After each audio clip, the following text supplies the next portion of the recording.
Wow. Welcome, everybody, to another edition of Boston Concessions. I'm your host, Topher, and oh my God, what a weekend. What a weekend. A lot of people, I'm already saying, I'm not even hearing it. You don't want to go there. I know I'm going to piss somebody off, and at this point, it's like Jimmy cracked corn, and I don't care. Because I'm here to basically piss you off. I love you guys. I love everybody who comes and hangs out, who talks, but you're going to be pissed off today. Okay? And I'll state it as easy as it is. Okay? Just watching some games, the thicker kicker winner, bam. Patriots and Texans, woof. 49ers Seahawks, the Bills Broncos. Oh my God. Are you guys mad? And I will say, for like a lot of things, it's not just gonna be me. There was a portion of what I was gonna do, and I'm like, I could do it by myself, but I can't, and I shouldn't, and I won't. He's been away from SSBN for a while. Love to the fact that he's here tonight, rocking it with me and everything in between. Ladies and gentlemen, please welcome Josh to the mound, baby. What is smile. up? What is up? I am here for the pissing and the offness. Let's go. Oh, yes. Yes. Think the other guys of SSBN are in bed right now, like mad that they're missing this? Yeah, they're definitely sleeping. Our group chat went silent, so that's a pretty good sign. Oh yeah, Ollie goes to bed at like 9:15. He was up. He was up till at least 10 o'clock really? today. So yeah. And you know what? I can't even like say anything anymore. That's usually me at like 7:45. So, I wouldn't be surprised though if Gilly pops in, because it is usually after like an 11:30. You will see a magical Gilly that just pops in and like throws random stuff in the chat. So I will not be surprised if he rolls in. Nice. But yeah, we got that. How are you? How's everything going? How did the games treat you? Games were good. Like we were kind of talking about pre-show here, the 49ers Seahawks game, I definitely shut off like right after half. I think after the first touchdown, after the half, I was like, yep, this game is definitely over. But otherwise, games have been good. I went to a wild card game as well. So just to backtrack a little bit, which was awesome. Went to the Pats Chargers game, was a Chargers fan for a day, got heckled, booed, MF'd, whatever you want to call, I got it definitely because I was wearing a Joey Bosa jersey. And yeah, it was a Joey Bosa Chargers jersey. And I definitely got it real good in Foxborough. But yeah, games are good. I think we had a great slate and I'm ready to talk it. Whatever we're starting with. Nice. Let's we'll keep it nice and hot. Like I said, thicker kicker winner coming in, basically kicking the field goal. LA Rams over Chicago. I got a little mad near the end of the game only because 13 seconds left. The whole aspect of what I expected, especially from a quote-unquote MVP guy, was 13 seconds, make something roll, don't go to overtime. You got 2 timeouts. And to quote George Carlin, the late great one himself, when he walked off the field, the one thing I was yelling was, take a fucking chance.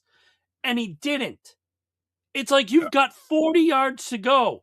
You've got Puka Nacua. You've got Devontae Adams. If you can't throw that ball 40 yards, MVP, you're scared, sit down, go away. That's the part that pissed me off. And we have a Steve Scott in the chat. Oh boy, Steve Scott in the chat. Pop off. Oh my God. Right. Steve Scott, I'm going to pop off. Um, but yeah, But I agree, wholeheartedly. MVPs are MVPs for a reason. I think it was safe football just to give, Sean McVay a bone. But you have an MVP, you have two timeouts. There's no reason why you can't take at least a shot, to put something in there. Um, Otherwise, what inning?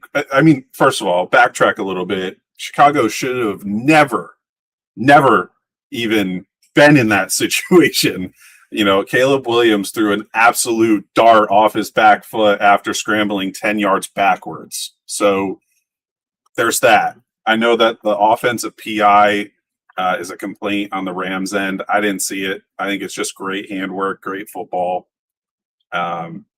But in general, what a crazy ending. I mean, I loved it. I loved that game. and like Steve Scott saying, the Caleb Williams miracle.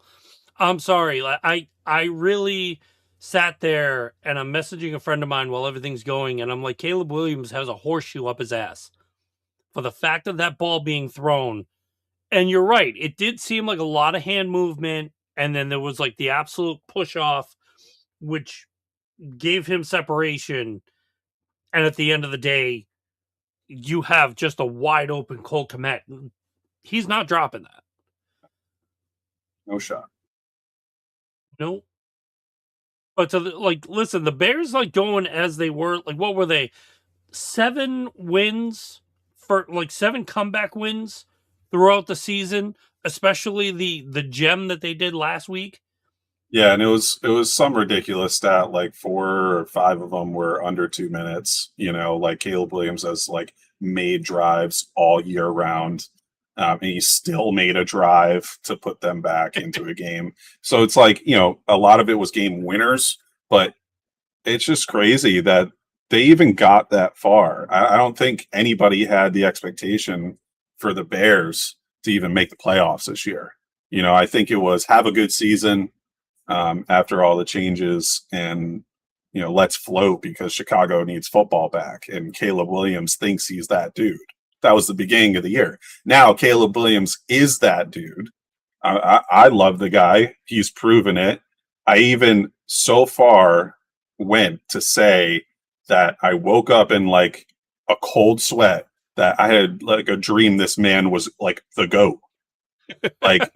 He literally, quite literally, can just take over a football game, and it's incredible. But hey, season's over now. You're done. His story is over this year. I'm just interested to see, what he becomes. Yeah, and the one thing I will say before we switch over to a different game, one of the things that, of course, I love listening to commentary while it's going. And I swear to God, Chris Collinsworth filled a cup, and I thought he was literally going to cheat on Patrick Mahomes the way he was talking about Caleb Williams during half the game. Somebody had to have Mahomes on speed dial. Collinsworth is cheating on you, man. Yeah. This is going. What is Gilly? Why are you bringing up crap? I'm a little worried if a guy like Jay Cutler goes back to the Broncos to save their safety. Jay Cutler, it could be a possibility. What Jay Cutler's coming out of retirement. About Jake Plummer? What? You don't believe in Stidhamception? Come on. I don't. I sure don't. Absolutely not. 1 and 3 for a reason. I mean, it's like Sean Payton was super confident too. He was like, "Yeah, I would start this guy tomorrow." Like, buddy, he hasn't taken a snap in an entire year. He threw 4 passes last year. Like, cool your nuts. There's no reason to have faith in Jarrett Stidham. Nobody's seen it, and if you see it in practice, guess what? It's your seconds on your seconds, buddy. So I don't think any fans are going to buy that either. I said it to my wife. I said it to my dad, the group chat, everybody. whoever won the Texans and Patriots game was going to the Super Bowl. And I thought it was going to be a little bit better of a game. The Patriots kind of pulled away at the end, but I was confident like the Texans and the Patriots were going because nobody was going to lose to Denver. There's no way. No. Not without Bo Nix. Well, now he's Bone Nix. Bone Nix. Yeah. Fact. Or Nixed Bone. Fact. Nix Bone. Even better. Yeah. Nobody says I ain't got the puns around here. Just demasculate the guy. Yeah. So I'll go into that game because it's controversial piece in overtime. Controversial also within yeah, taking a Matt Stafford. I love that quote. That's a good one. Can we put that one up there? On the toilet taking a Matt Stafford. I actually just to touch on that real quick. Dropping an MVP? Oh no, buddy. This guy, if this guy gets MVP, you know what? He's good. I won't Matt Stafford him too much. But, Drake May. I'm not even a Patriots fan. And Drake May is just that guy. The part that makes me mad about it, even when you talk about MVP, is yes, the most vigorous pile of staffers or Stafford. You have if you looked at Matt Stafford's stats last season and the season before that, the only difference is adding Devontae Adams because he already had Puka Nacua. And then from there, you're adding about 7 or 8 touchdowns. You're taking away 2 interceptions and adding 1,300 yards. You added the receiver that gave you that. Drake May is turning the league upside down with completion percentage, with what? A now 1,000-yard Stephon Diggs, and who else? Right. Keyshawn Booty is coming out of nowhere. Give him some booty, brother, because that guy is sneaky good. He has it, and what's his wife's name there? Anne-Marie May. Oh yes. He's got his wife. He's good with it. Yep. Puka, the modern day Larry Fitzgerald. I can see that. I mean, I don't think he's as tall, but he can get it done. And Josh, Steve wants to know, are you a booty lover? Yes. Big booty lover. Yep. You heard it first. Josh is a BBL. Mm-hmm. Won't deny it. Yep. So, again, controversy between Buffalo and Denver. Switching over to that game. There was the catch to an interception. There was the clairvoyant hold with Josh Allen being in the end zone, which should have made a safety. And where I've had Buffalo fans kind of getting on my case about it a little bit, that, referees and everything like that have, like, even Denver fans have been calling that's bull crap. I haven't seen one Denver fan calling for that reversal. I have seen Denver fans pissed that their season is now in jeopardy to be over because their MVP quarterback, not the league MVP, just their MVP quarterback, is now injured because he went into an overtime game that should have never happened. Now, I bookmarked this for a reason, but my little notes go as follows. At the end of the game for the Patriots, CJ Stroud threw a ball, and I believe Spillane got his hand in there. And just as he rigged the ball to move, the receiver landed, and just as he landed on the ground, you saw the ball spit. Now, he's touching Knees are down. He's touching. Ball has movement. Ball pops out. What did they call it? An incomplete pass. Now, if that ball popped out right into Spillane's hands, interception. So if that Yeah. happens and everybody sees it, great. It's an interception. But where you have everything moving, everything where it is, Cook's not having control because when he landed, yes, his knee was down. Yes, there was pressure to him, but he did not survive the ground. I, That ground popped the ball to move, which is where it came out, right into the defender's hands, and he popped right up with it. It wasn't that he pulled it, it was there. And somebody also told me when you look at it, if you take away the defender, the way Cooks was coming down, that ball would have popped out and went just 3 yards forward where Cooks landed, and it would have been an incomplete pass. I think that's where I go either way, right? The movement of the ball. But when you're strictly looking at knee down, he's already been contacted. The ball did not move before that point for me, in my opinion. So I thought it was a catch with his knee down by contact. That's just where I would have left it. But Mm-hmm. I do see, the progression to the ground, but that also doesn't come into the equation when you're talking about, hey, knee down right near the out of bounds line. You're already going out of bounds. If the ball pops out like after the slide, it's still a completed catch. Well, you still have to It, have 100% control even when you land out of bounds. You've and got the I guess feet, you've got everything. the football move is kind of where this is going. And I think Yeah. that's what people need to pay attention to, because technically diving for a ball, let's just say, is a football move, correct? Yes. Because you are inherently going to the ground anyway. So also where I kind of live and die, if a diving catch, which this is almost was, he was going out in front of himself to catch a ball.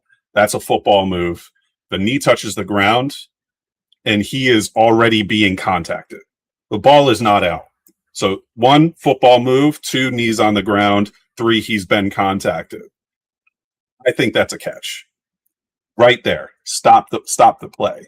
But I just get the thought process of, well, is the ball moving? You just have to look further and further, and it's just one of those plays that we're going to look at for like years to come, and there's still not going to be a clear explanation because it's interpretation of the rule, right? Yeah. And that's the love and hate of football sometimes, and sports. It's like a foul ball home run in baseball, right? Is it straight above the foul pole, or is it just left or just right? Did Moises Alou catch that ball in the stands, or did the fan interfere? Who knows, right? Like we always ask these age-old questions, and this is going to be, unfortunately, one of those. Yep. And like Steve's asking, he wants a Merriam-Webster dictionary breakdown of what the figgity fuck a football move is. And the football move is primarily when you receive the ball and make your 2 steps. In And that's cases of even in when you, question. 2 or yeah, 3. I don't know. Is it a travel in basketball or is it not? I don't know. if it's LeBron James, no. Everybody else, yes. Des Bryant caught the ball against the Packers that time? Which time? How Yeah, many yeah. times did The end zone, the dive. Yes, I also agree. oh my God. Yes. Get Yeah. out. Yeah. For me, the problem basically was with the defender coming in when he was going down, the hand was in there and the ball had some traction to move. And when you have a hand in there and you're causing a ball to move, it's also meaning to the fact that like the receiver doesn't have proper control of what should be, especially when he's going downward. In the case that you see everybody going completely nuts about, you're showing a still frame of a guy down by contact holding a ball, not showing if it's moving or not. So if you see even a slight shimmer to where the hands are not interpreted to, oh, I've got this thing here. If you're not like that, gripping tightly, yeah, no way.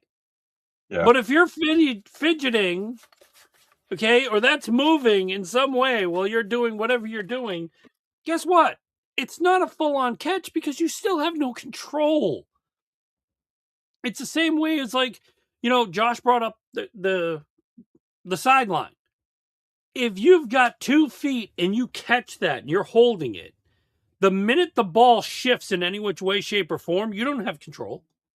So if you go down and your feet come up and that ball shifts while you're in the air, you're still technically in bounds from where your feet were. So that ball moves, you have no control whatsoever, and you're down, you're out. See ya. But if you have firm grasping, like Steve does on a normal nighttime, I mean, wait, no, that's bad. If you've got firmly grasping, okay, then yes, you've basically won the challenge. You're doing everything right, and you've got it. Firmly grasp it, yes, and that's the way it should be. Jimmy Garoppolo has now officially made it to 7 conference championship. Oh my god! Wow, what a stat! That is ridiculous. That is a beautiful, beautiful stat. Ridiculous in its own time, but beautiful. Holy crap! How many rings does Jimmy Garoppolo have? Does he have one or I think 2? he has 1 with the Pats. Okay. I don't think he won with anybody else. Because remember, he went with the Niners, and the Niners just never won with him. How do you get a third hand in there?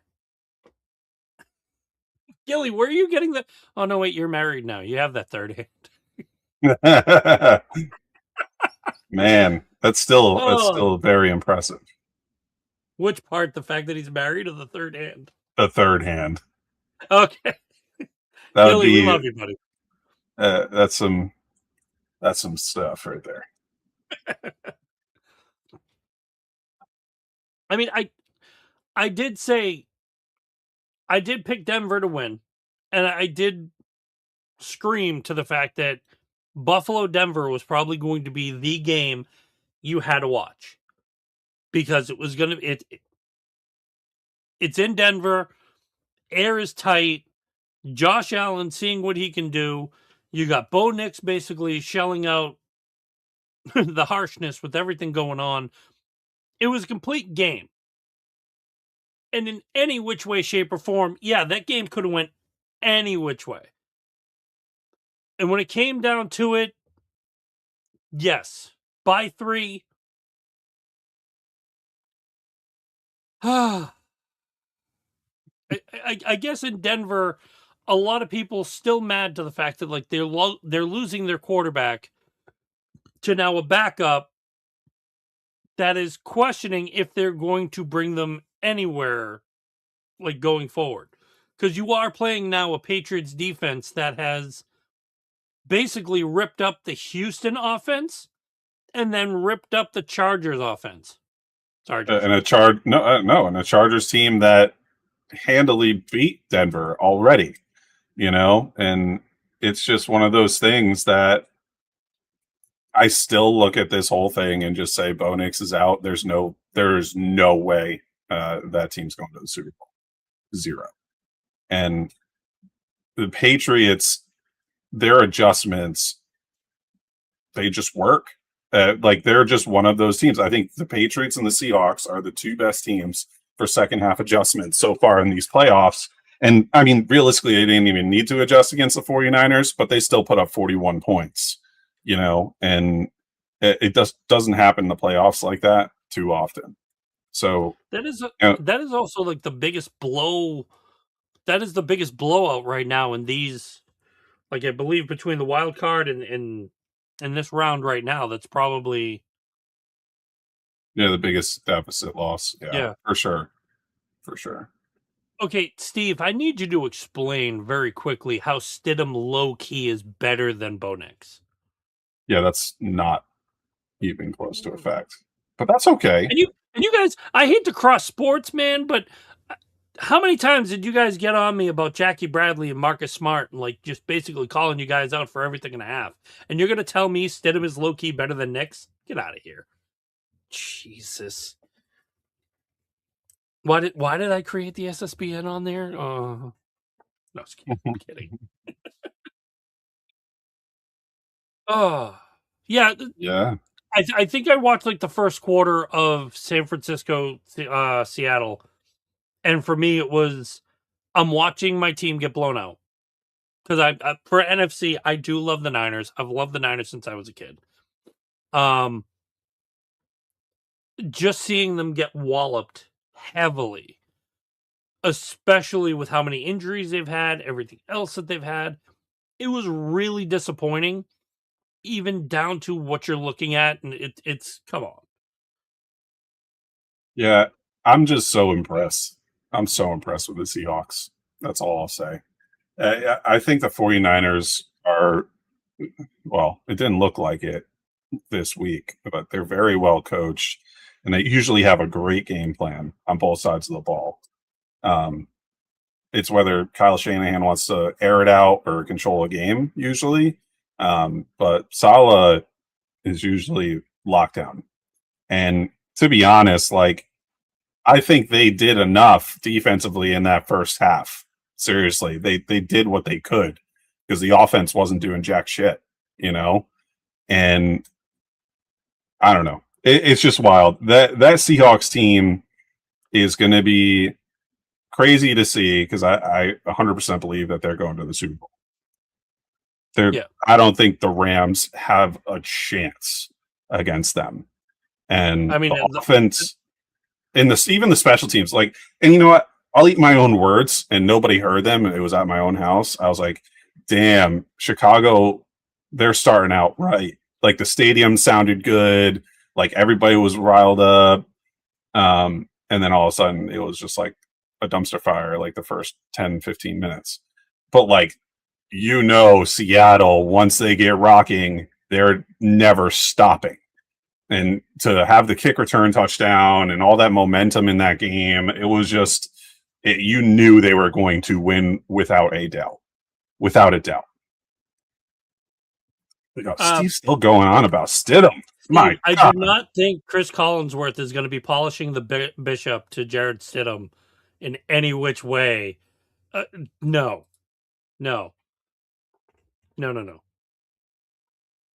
But I will say one thing about Seattle. I'm not saying if, I'm saying when they do make it to the Super Bowl. If you're a New York Jets fan, are you pissed? You gave him up. You gave him up for just primarily a bag of balls, and I think like some round pick. But you got Zach Wilson in his place. Zach Wilson has basically been a giant turd in the league. He's third string on a Miami team that is basically going to be gutted by the offseason. But you as the Jets, you had the guy.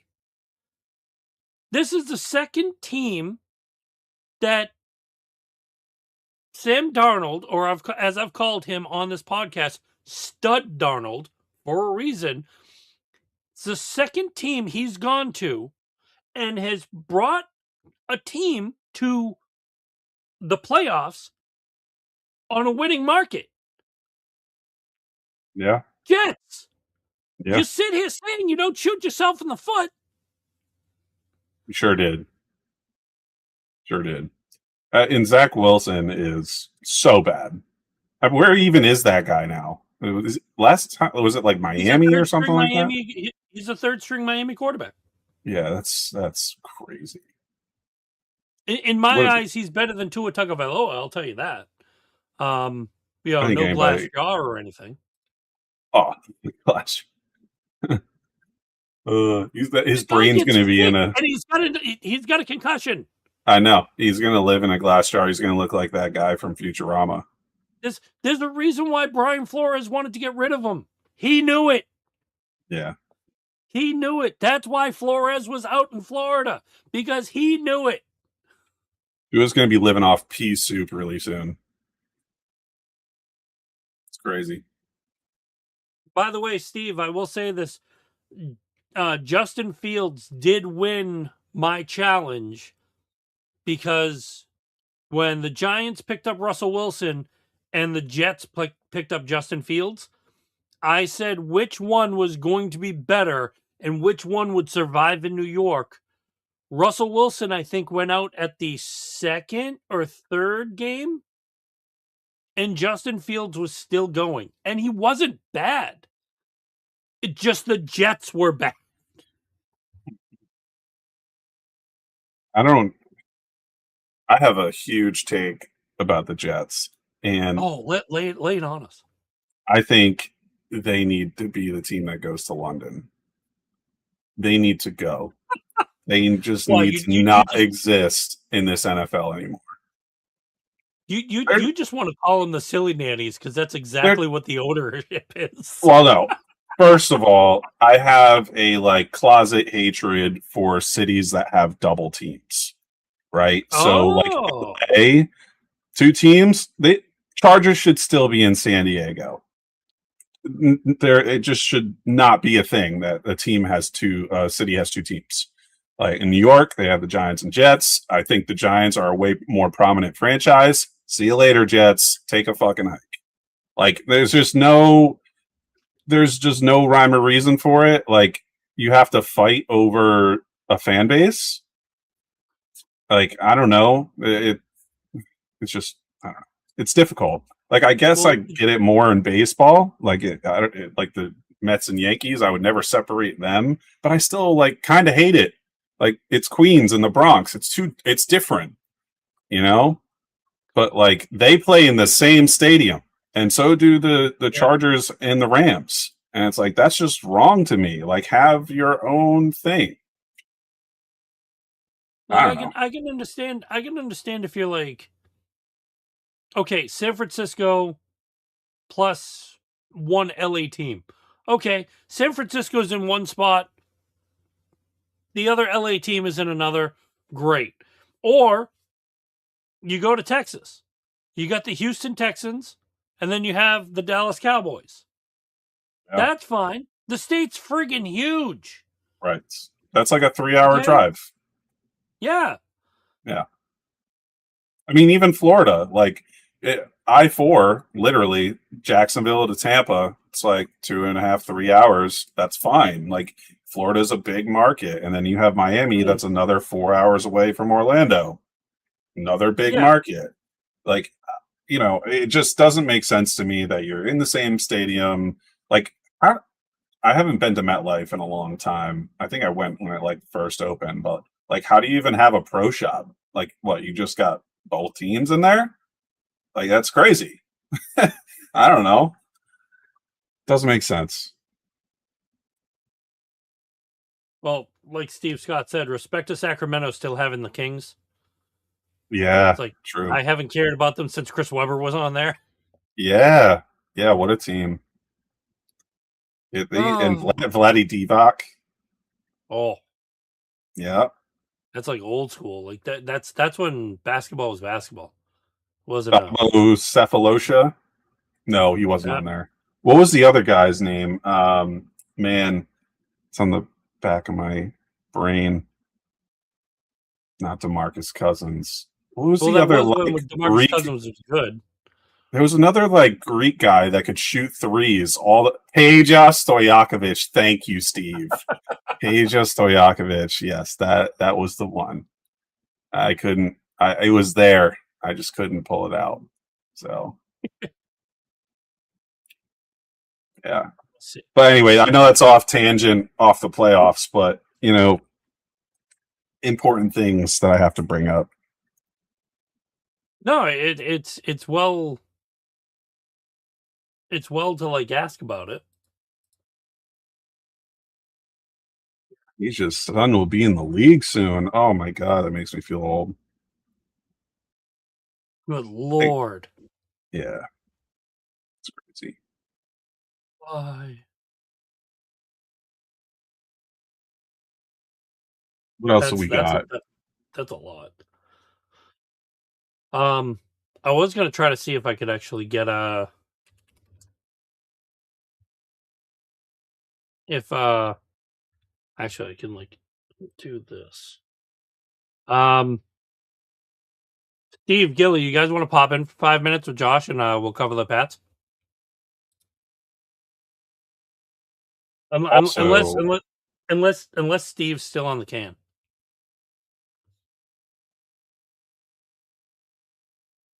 But he Cephalosha play. I feel like he was a king at one point, but maybe not.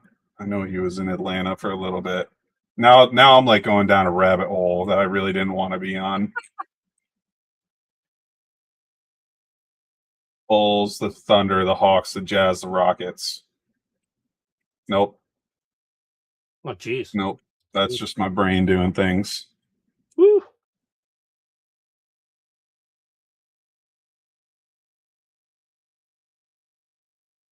That's when basketball was good, by the way. Oh yeah. I remember like I, 90s basketball being like great for what it is. yeah, 90s, early 2000s, and it was like right after probably the '08. Yeah, '08 finals was the Celtics big three, right? That's where I like Yeah. stopped. That's where I stopped watching.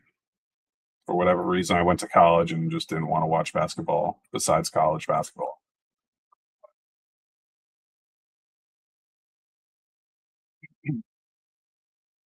Okay, there you go. But I'm not even a Celtics fan. I kind of am now, but it is what it is. Why are you like a fan of them now?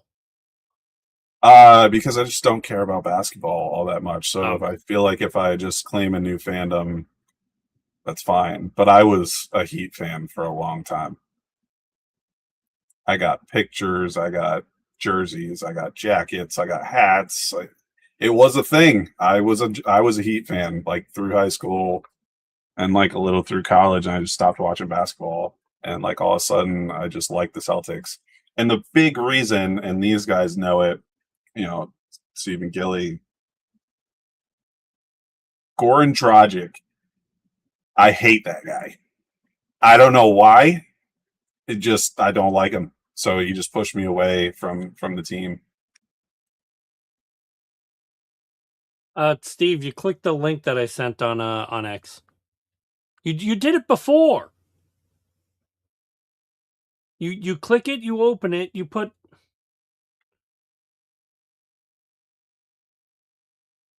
Josh, you're the only true Heat fan he knows. Probably. I was a pretty big Heat fan, especially in high school. I think All I about it. rooted for the Heat once, and it was against the fact that like I had to go against LeBron James only because when Ray Allen joined the team, it's like, all right, Ray, get another ring, go do it. Um, because of course, you follow protocol. It's like in Boston. Once you're a Bruin, always a Bruin. Once a Celtic, always a Celtic. It was, you don't root against them because of what they are. I mean, unless one's on one team and one's on the other, then whoever you liked first, is the way to go. I think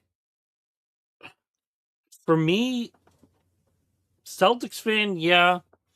Um, I mean, I am old enough for crying out loud to the fact that I was old enough when Michael Jordan was like coming into the league, and I was just picking up a basketball at that point. Yeah. You know, two-handed dribble, etc. Because I was that young.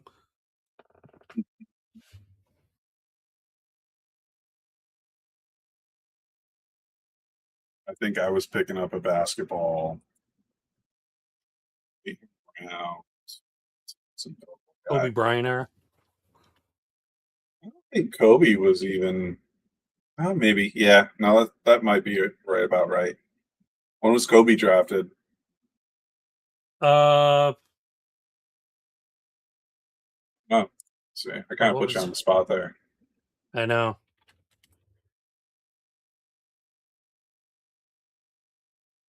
I mean, it's not. Yeah, 96. Yeah, so I was definitely trying. I was trying some basketball things. And then, like 4 years later, Gilly's dad drafted me first overall in our rec basketball league. So, yeah, he did that a couple times. It's about 4 years later, like 2000. We were like 7, 8. Shout out, shout out to Coach Gilligan. It's my guy.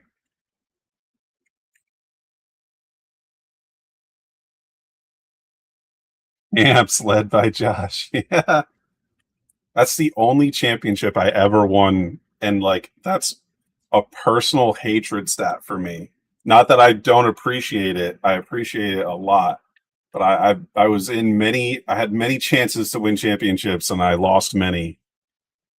So it's kind of a sore subject. But I love that one. I had something ridiculous. I don't even want to like put out a crazy number, but I think it was like 40 points in that championship. I don't even remember though. Yeah. I don't know. I wish I had the book for that. It was something crazy. Did you play good? Yes. We won a championship. Oh, Gilly just fed me the rock. that's a way to go. Wait, Steve, are you even on Twitter anymore? Uh-oh. Good thing I'm filling with content. Yeah, because I'm sending it to like the chat link, and when I click on his name, he's not even on there anymore. Yeah, send it through Discord. That's what the cool kids use these days. Do I even have Steve Scott under?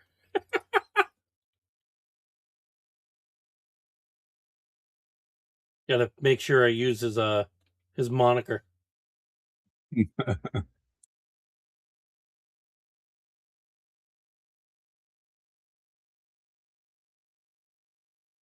Oh, I didn't think about doing it that way. Oh, wait, he's got it. He's still live on Discord. Gilly will just have to pump his voice and everything like that through the chat, and just get an automated Gilly voice at one point. I'll get an AI that just speaks like Gilly. Gilly just threw up such a funny memory. That's crazy. I cannot allow that on this stage right now.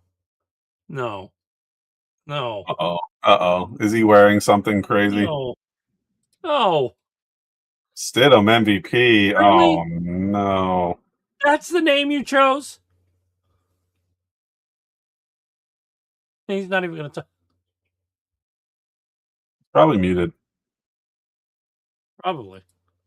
Yo, can you hear me? Yes. Here we go. What up? What up? Uh-oh. Oh, wait. It's freaking out.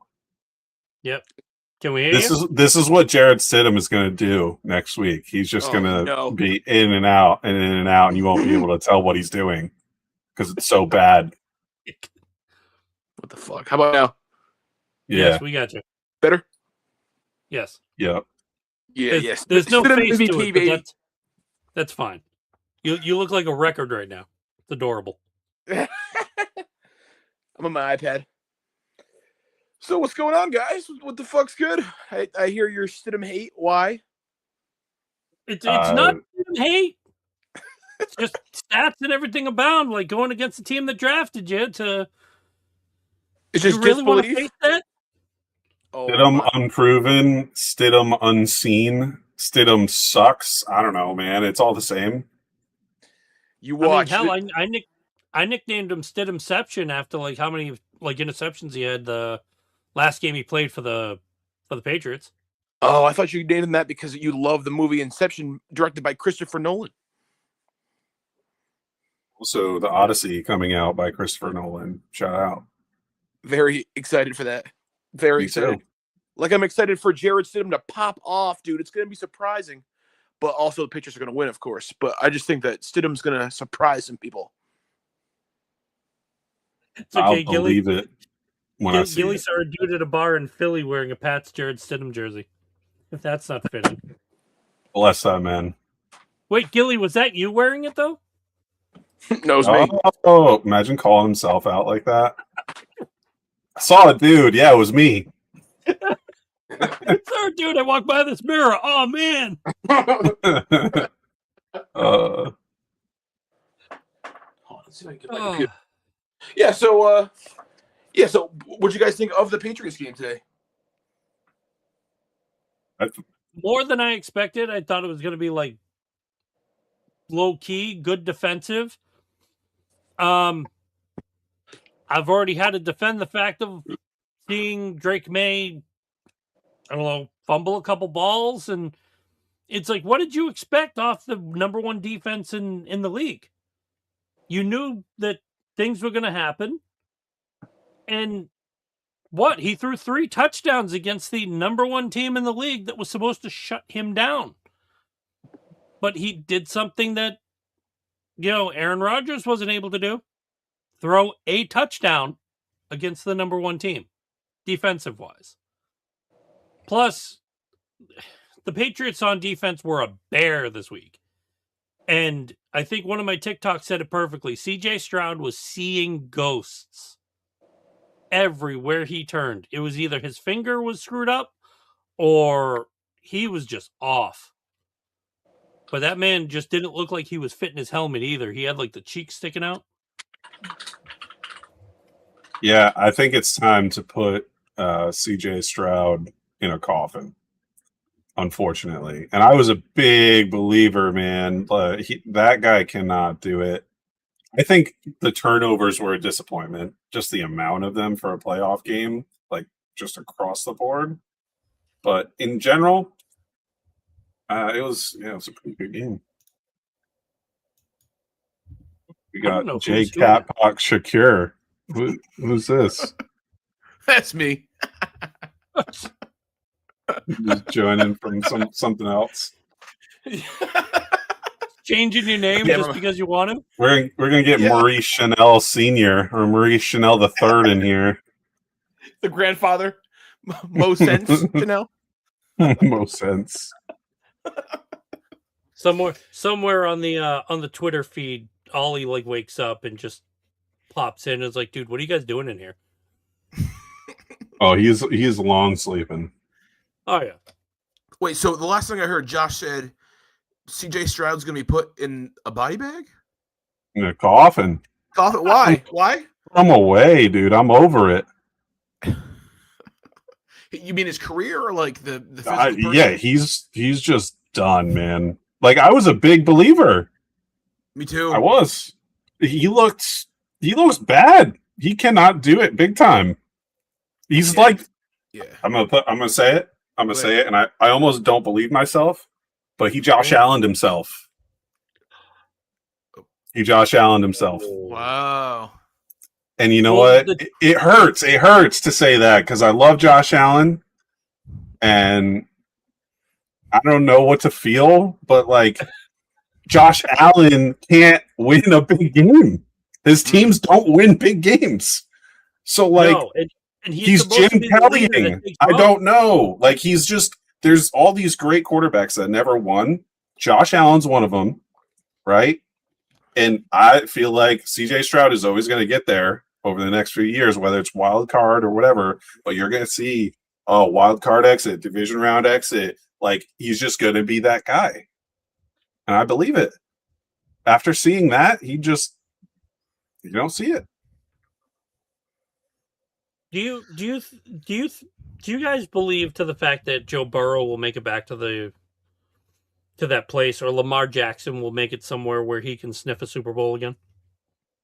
Joe Burrow, no. He's retiring after this year or next year. Guaranteed. He's fucking done. Heart's not in it. He's done with Retiring?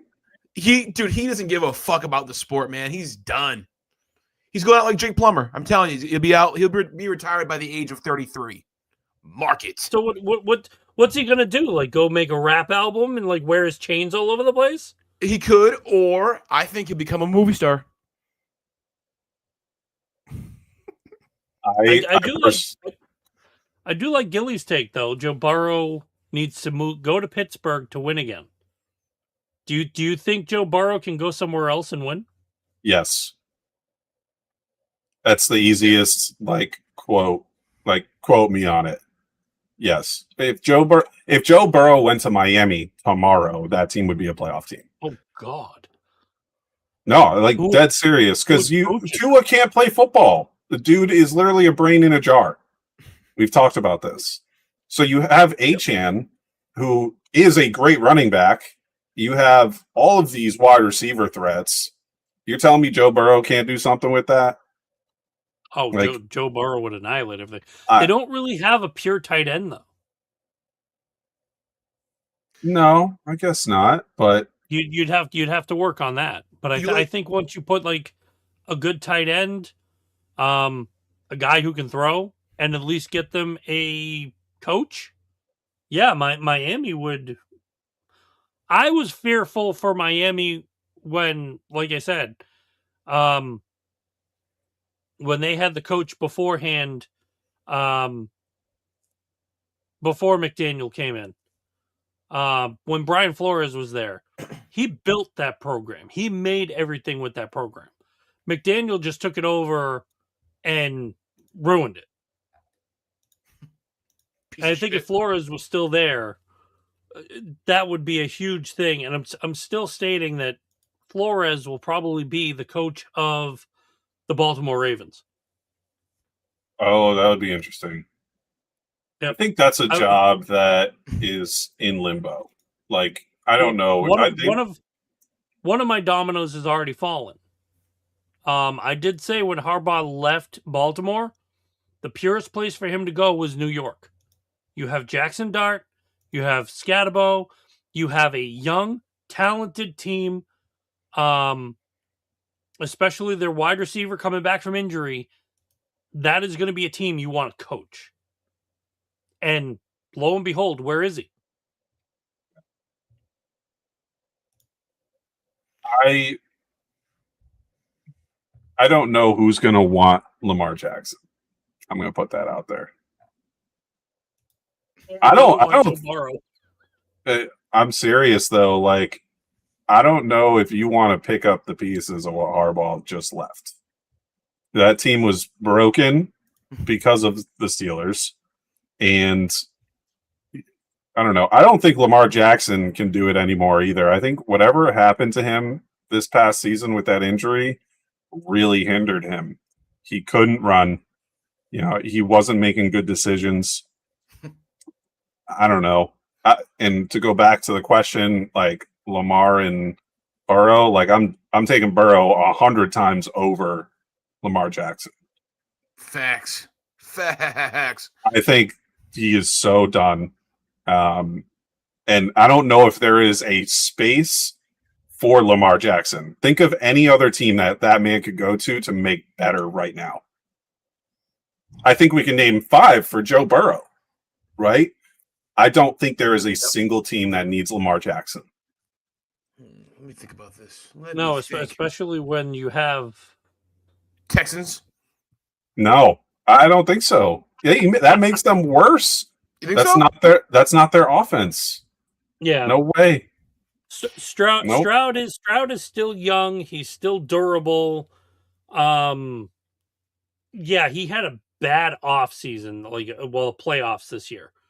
Because even with the 4 fumbles he had, was it 4 or 5 against the Steelers? Even that just threw into question, are you really going to throw CJ Stroud against the Patriots this weekend? And they did. And instead of fumbling as many times as he did, he threw as many interceptions to the Patriots as he did. That's a damn good question as to like which way you roll. I do take it back really quick. The Cardinals. You would do something with the Cardinals, but that's it. Well, Yeah, channels enter Louisville. Anybody could. Dude, you want to hear a conspiracy? You want to hear a pop off right now out of the clear blue, just for fun? I think that How is that different from any other time you talk, Steve? That's a good point. This time I'm self-aware at this time, Toph. All right. Yes, I speak in a lot of hyperbole, but I'm ready to give you a good one. I think that Harbaugh was best when he had Joe Flacco at his quarterback. And that's no shit, obviously, right? However, I think that he was better with a pocket passer. I think that Lamar was too talented to not be the starter, but I don't think that Harbaugh and Lamar ever truly meshed. And I think that with the right coach, Lamar could have been better, but I also think his prime is past him now. So I don't really know what the right fit for Harbaugh would be right now. I'm not, even though I know he just signed with the Giants and stuff. I don't really understand Jackson Dart's long term, like how he's going to be in the league, if he's a pocket passer or just like a running type hybrid dude, whatever. But I just think that Harbaugh's best days were with a pocket passer, and I think they were imperfect fit always. And Lamar could have had a better prime if he had a different coach. That's well, I think the primary idea for Lamar Jackson was to kind of only have him not.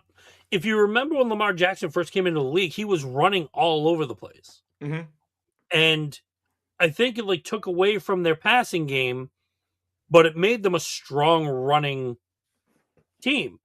But they needed to get back to, hey, you got to throw the ball sometimes, dude. Yeah. So I think when they brought in Derrick Henry, it was like, okay, you've got a really strong runner. You've got a really good situation where you can sit in the pocket and throw the ball. And somewhere Lamar's brain just went. Because that's not Lamar football. Right. Lamar football is read option, triple option, or waggle, rollout. And it's just, when you add Derrick Henry to the mix, he's a downhill runner, and you run power and lead with that guy until you can't no more. And that's just not Lamar cannot just hand the ball off or like just stand there. He's got to have, to use him, you have to have options. And they got to be short throw options. They can't be, hey, let Lamar sit in a pocket and make a decision. It's not him. So I don't know. Yeah. They could, if Lamar had, and this is obvious, but like if Lamar had a coach like Andy Reid who always thrived with guys that could run. And I'm talking about like before Mahomes, you got Alex Smith, you got McNabb. Yeah, you got Michael Vick too on the Eagles. Like those guys, he had, I don't know, he just knew how to run that kind of offense. And that's just not how John Harbaugh rolls, you know what I mean? Yeah. Yeah.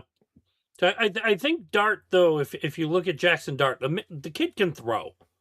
He's got an arm. He can utilize it. He's kind of like the current version Drake May, where he knows he can run, but he's also got the aspect that he can throw the ball and make it worth the while to like do what it is. So he's got the threat on both sides. You can throw with him, or if he sees the wide open space of green, he can run.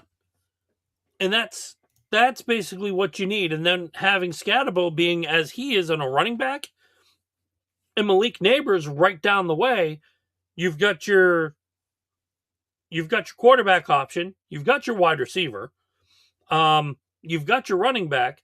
Get a couple pieces in there for an offensive line, and then probably give them like a tight end / wide receiver option. That team is basically going to be another NFC powerhouse. Because then you're also coached by a Harbaugh. True. Yep. But also too, I agree.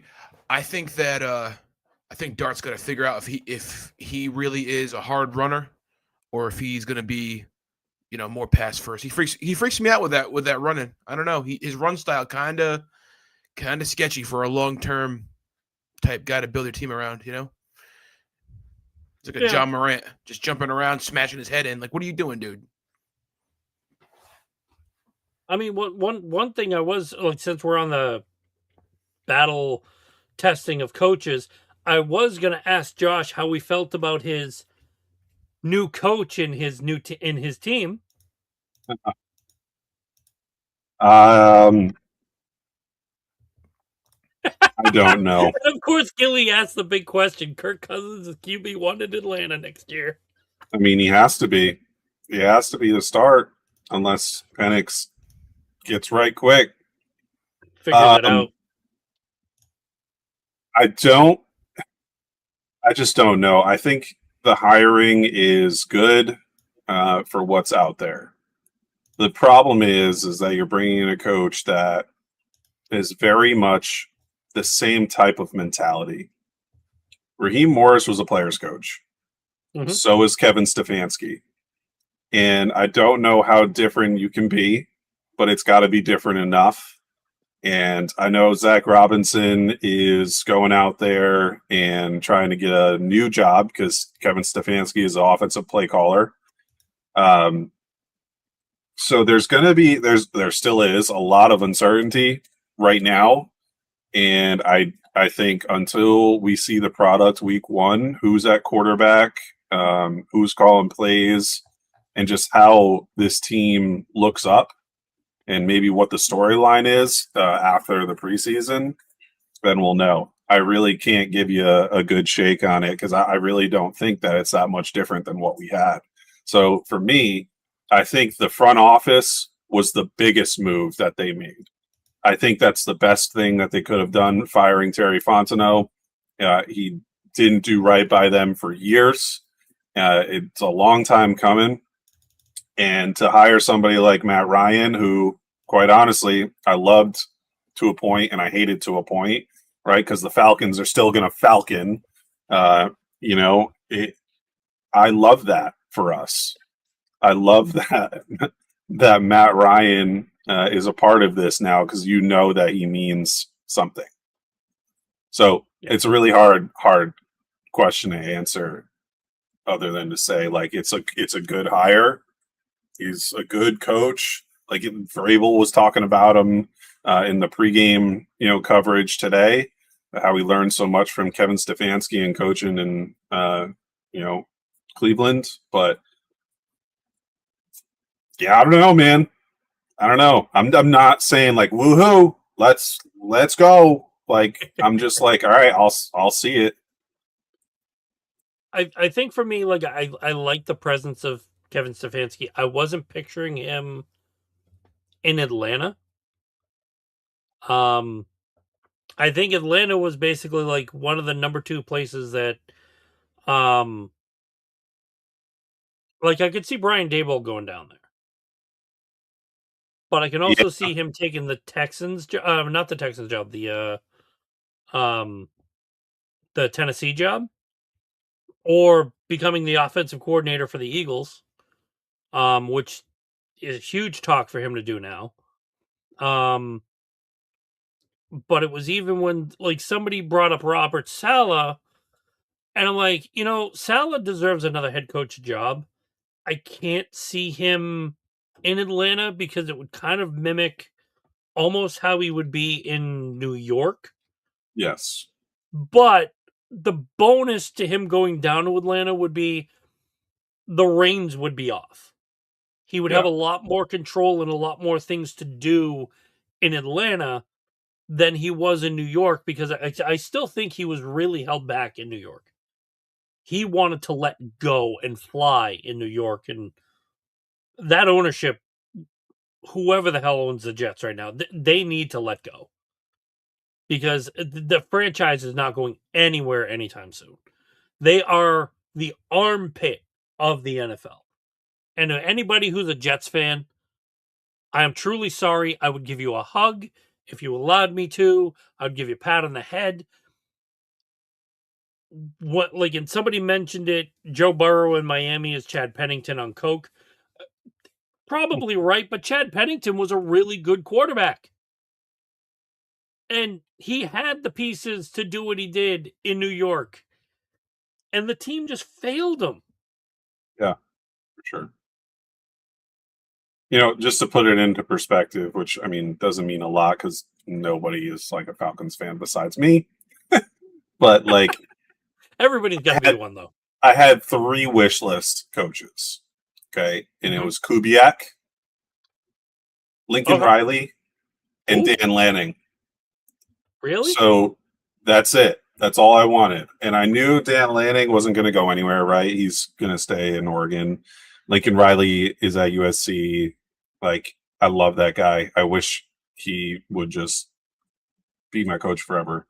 And, if I had like a magic wand, it would definitely be Liam Cohen, 100%. But, like so a lot of people are saying like, oh, what about Todd Bowles? Oh, what about Mike Tomlin and Mike Belichick? No, then like Mike McDaniel, because like he was a Falcons guy, and Matt LaFleur, like they were like all these, there was so much stuff, and I just feel like Kevin Stefanski was like the safe one. They just picked safe. They didn't go for something bigger. That's just my feeling. Not to like keep up. But I can understand it though, like without not going bigger, allows you to have a little bit more of you have more dialogue. You can actually do a little bit more, not going heavy in the process of like how you're doing your coach. I think if there was a big name in Atlanta, you would take away from a lot of what the players are going to do and how they're going to adapt, grow, and make a lot of changes within what they're doing and getting back to, the postseason, getting back to where they want to be, like, in getting to the Super Bowl.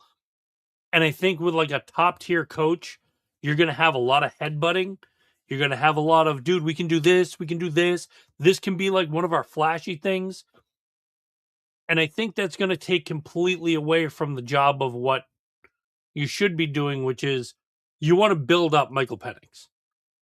He's going to be a good quarterback.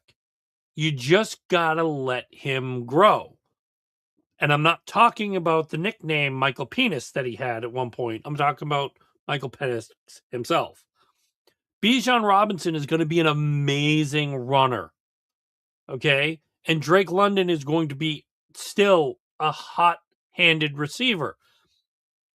You have the pieces in place.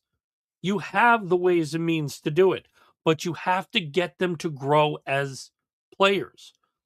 And I think if you put someone who's been around the block back again, it's kind of like the same thing. If you threw Harbaugh in here, it might fit, but I think it's too big for the name. And it's the same thing with like the other thought I had was like Mike McCarthy actually making it down to Atlanta. And it's like, no, that's still way too big of a name. Like you got to separate it for what I think Matt Ryan wants to do with the franchise and where I think they want to go down the line. That's going to be perfect, but you've got to get it there first. And Stefanski, I don't have true faith in the guy. I still think to the fact that like he's a good coach. I think the Browns just played around with his noodle. But who knows? He could go down to Atlanta and surprise us all. I mean, listen, they won games that they shouldn't have, the Browns. And he wasn't in a great situation ever in that program. So maybe the Falcons aren't a dumpster fire. I think they were miscoached. So maybe that's just, it's like, whether it's a different schematic or a way to approach the scheme that they wanted and already have. That's why I say it's, and you said it too, it's like, it's not sexy, it's not overblowing, but it is what may work for them right now with a lot of young players that are very good at football, and their defense is young and they have great football players on defense. It just never fully came to fruition. And I'm going to say this, and I hate to say it because I'm a Falcons fan that dwells on every single loss, right? But week 1, we miss a field goal to win that game. Clock ticking, and the game would have been over. If Younghoe Koo hits that field goal, the Atlanta Falcons are a playoff team. One kick, one single kick. Let's not talk about the two other ones that happened. But week one, the most important week of the year to start off right. And I just think that maintained the attitude the entire year for them, for whatever reason. So we'll see. We will see as Falcons fans. There's a lot to look forward to, but there's also a lot to be cautious of. So looking forward, we now have what will be the championship games. I'm going to save the other side. I'm basically going to go. You've got your number 5 seed, which is the LA Rams, and then you also have the Seattle Seahawks being the number 1 seed. Do you see anything, and I mean anything, within the fact of because it's Sam Darnold versus Matt Stafford, and the difference to it, and this has strongly been my opinion for years, Matt Stafford was basically getting bullied in Detroit. Detroit was another one of those teams that you can do really good, and I've been saying it since Joey Harrington was actually playing there. If they put proper pieces around Joey Harrington, he would still be he would be a good quarterback in the league. He just needed the pieces he never had. And Stafford sometimes was kind of drawn down. Now that when they switched him, he went out, won a championship. He's been up again, down again as a quarterback. But now you're going up against a Seattle Seahawks team that, even with the defense, and we saw it yesterday against San Francisco, Brock Purdy had no answer. But then again, you were without George Kittle. You were without Percival. You missed a lot of your pieces that would have made you at least a little bit more competitive. But that is the nature of the beast. Where do you see this game? And do you think a number 5 seed steps up to a number 1 seed? Well, I'm going to start by saying I don't think a number 5 seed is going to step up to a number 1 seed. I think it's going to be a great game up until halftime. And I said it before in this very same forum that the Seahawks have the best adjustments in the second half in football right now. And Sean McVay is a great coach and will also have his adjustments. I don't think they're going to be good enough. I don't think the Rams' offense is strong enough. They have Kyron Williams and Puka Nacua and Matt Stafford. I get that. But at its core, I don't think their offense can overpower the defense enough once they find their scheme that will work for the rest of the game. Because we saw even tonight, Chicago did what they had to do. They did not put up numbies, it wasn't this thing that, the Rams are just lighting everybody on fire. I just don't see it. I think it's going to be an awesome game in the first half, and it's going to be 6-3, let's just say. And you know what? The Rams could be leading. I'll give them that. But it's not going to be a good game the second half. And I think Seattle will go up by 2 touchdowns at some point during this game. So, and that's just me. That's my feeling. I for myself, we started talking about it at the beginning of the podcast. Sam Darnold has been, to me, he's basically been a stud over the past couple years.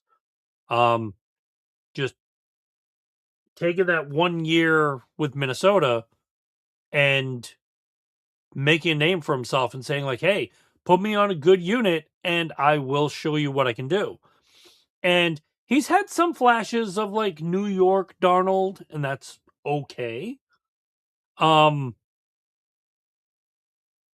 but he's also been probably one of the biggest pieces that you can utilize as a quarterback, where if you need somebody who's been in the league, someone who's basically been given up on, shoved aside, went to Carolina. Carolina could have even like utilized him as quarterback instead of getting Bryce Young. They didn't. They moved on because they had I forget who their main quarterback was, but then they had him. And also they had oh Was it god, Baker who's in Tampa? Mayfield? Yeah. You had two guys that could have been your guy. Yeah. And one of them is now in Tampa doing pretty well, and the other one's going on a secondary team that he's brought to the playoffs. Where some of these guys actually think that they're washed or that they're nothing makes me giggle. I'm done Because right doubting now Sam Sam Darnold. Darnold is where he is, and it's impressive. If I had a gun to my head and somebody was like, "Say Sam Darnold's bad," I don't know if I could do it. I think I just end it all. And that's kind of Sam Darnold's mentality, and it's crazy. I don't know if you saw the press conference with Charbonnet like 2 games ago, but he was like, "What's wrong with Sam Darnold? What narrative?" He was going back and forth with Scott Van Pelt. What narrative are you talking about with Sam Darnold? We don't listen to stuff like that. Like Yeah. he was, dude. That team is something else, and their quarterback is something else. I don't know. They are scary. They are a scary football team. I mean, the two aspects I can say is there was a point to where I did see Sam Darnold go against the Patriots and have a multi-game interception, Yeah. a multi-interception game. Did I say he was bad? No, he just made bad decisions. He was young. He did not have a competent offensive coordinator. He did not have a competent coach. Can that break somebody? Yes. I mean, look at Daniel Jones, for crying out loud. It can He was break in New somebody, York. but He it was can treated also like trash. it can accelerate somebody too. And as many times as people get pushed and pushed and pushed, there is a breaking point, and sometimes you come out on one side, or sometimes you come out on the other side. And Sam Darnold is coming out on the good side of He's this. coming out like rainbows. It's crazy.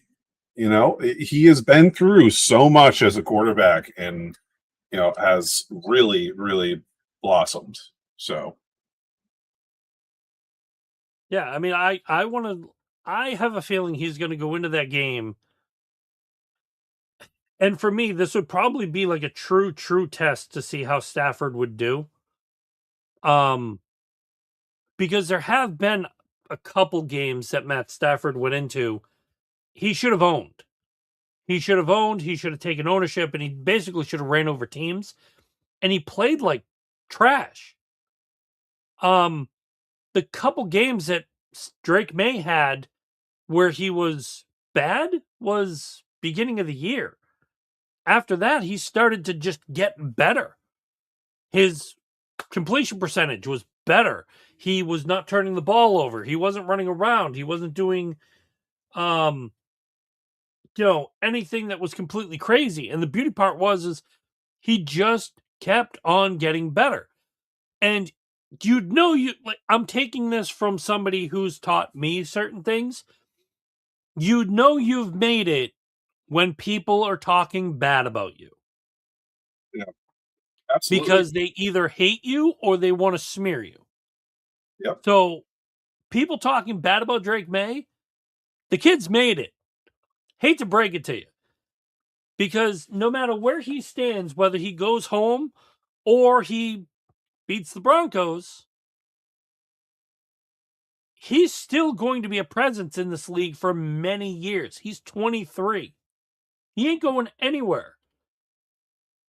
And I know what people do say, oh, it's the second coming of Brady. No, it's the first coming of May. I know that sounds like a calendar joke. But he is the first coming of May. Stop treating him like he's Tom freaking Brady. Yes, I just muted myself for a second. He is not Tom Brady. He will never be Tom Brady. He has more actions than Tom Brady. He's actually even the youngest quarterback to win a friggin' postseason game a year before Tom. I'm gonna Do you say really it. want me to? Do you really I'm gonna want me to say up it. the stage? Huh? I'm gonna say it. Go ahead. He's better. He's better. I will Is put that my name out there. I am Josh Martin. I live in Rhode Island. I'm not doxing myself, but I think Drake May right now is better. Well, I should say that in some type of sense, but right now, where Tom Brady was in his career is absolutely better than Tom Brady. Like and if he stays on the trajectory and actually does excel, I think he's going to have a better career, especially if they win this Super Bowl. Mhm.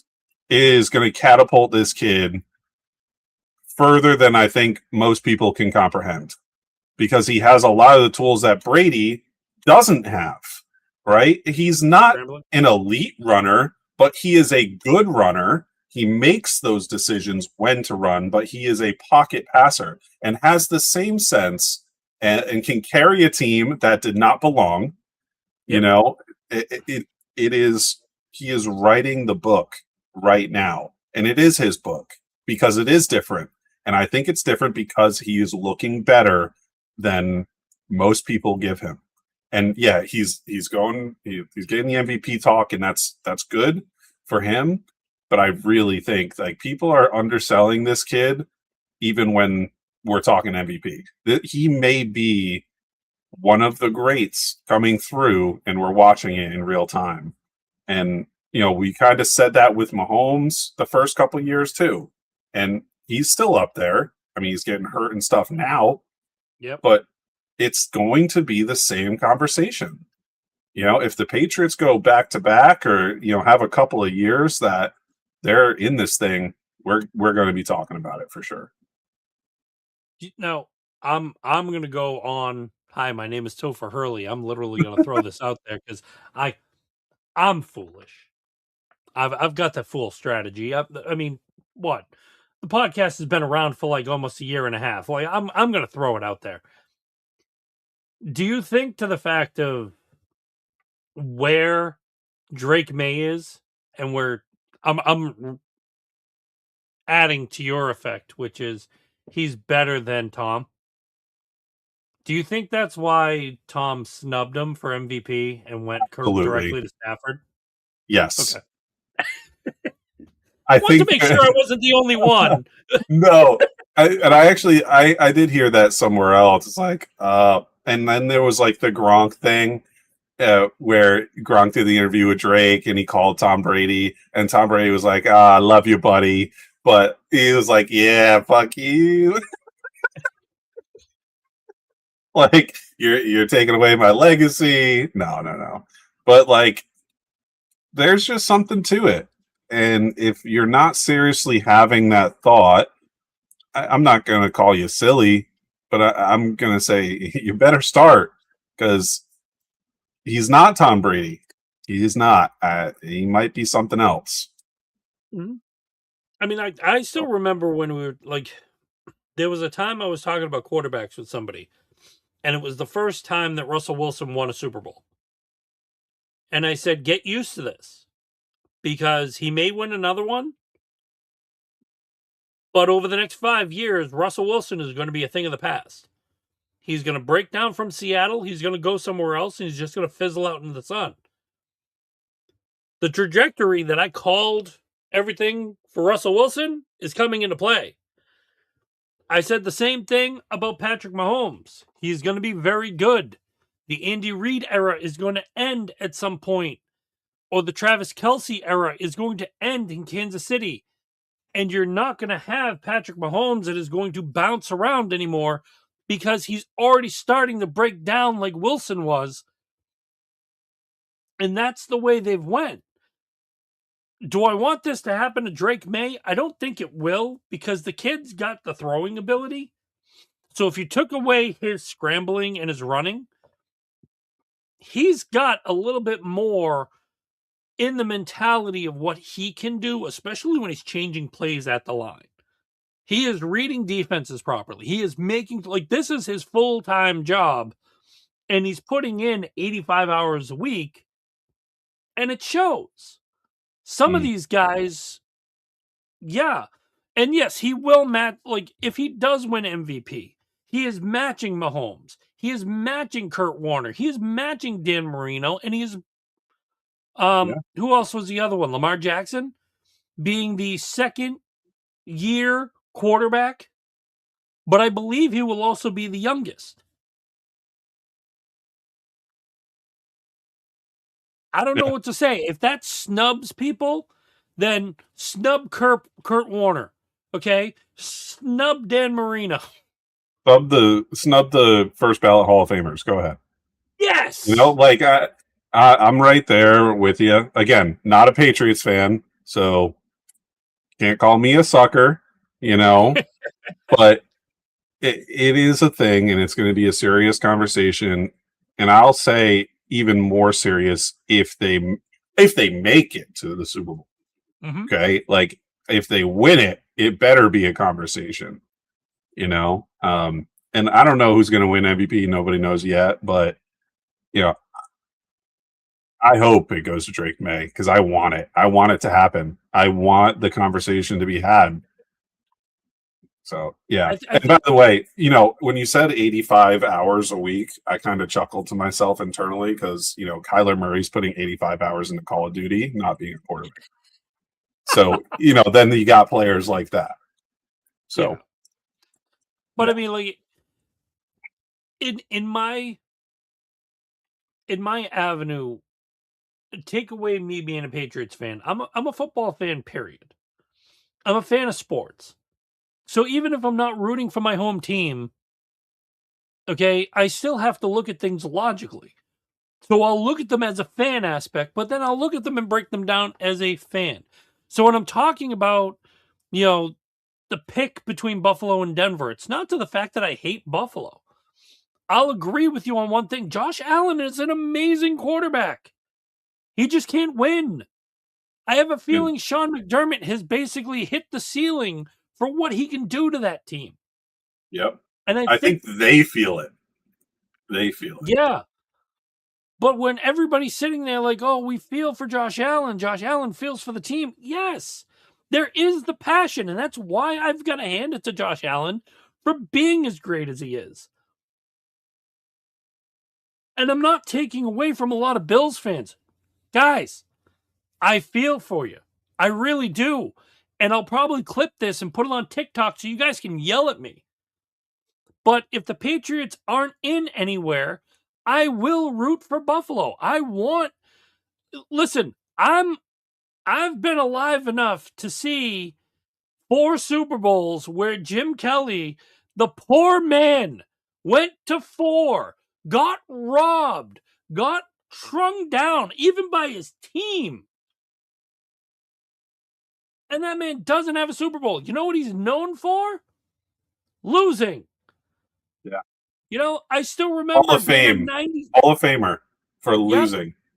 I still remember the moniker, boy, I love losing Super Bowls.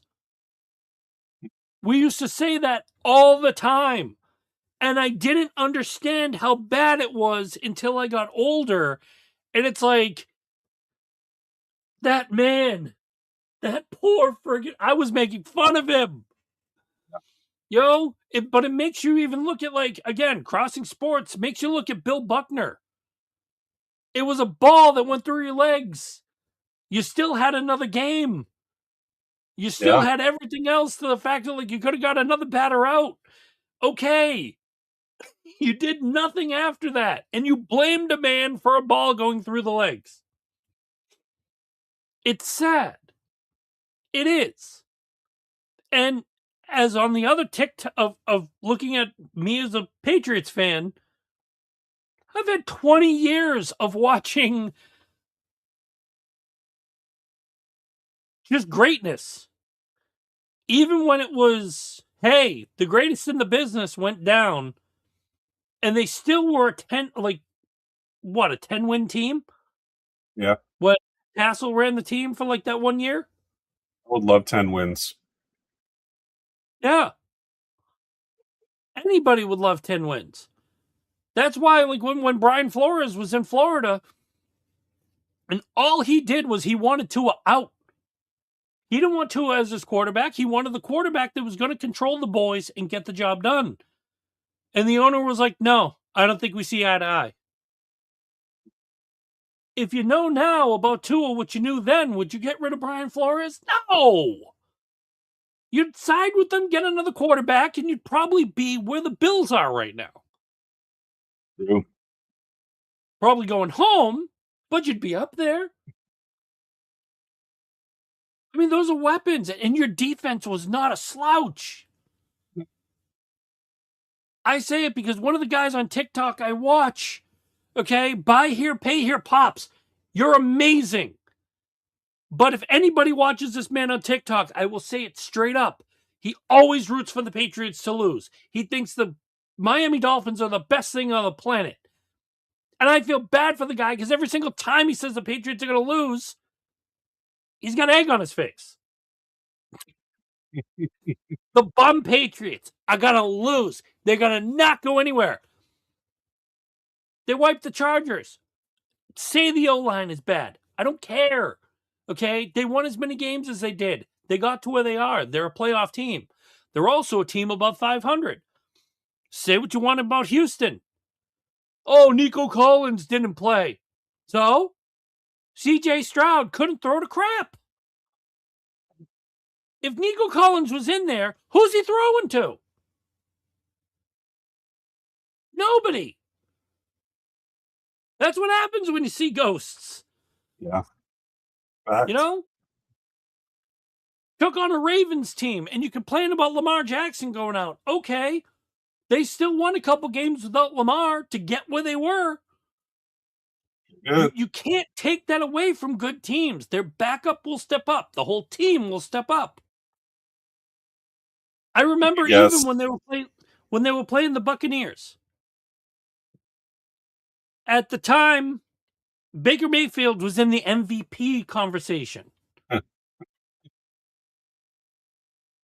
They were slightly under 500, but they were a fighting team to be where they were. Patriots beat them? Yeah. What did everybody say? Oh, they got a losing record. That's all you had to say to a guy who's in the MVP conversation? Really? Come on. It's shocking. By the way, we keep saying everybody, honestly, because I think it is going to eventually be Matt Stafford or Drake May. But the slander again on Sam Darnold.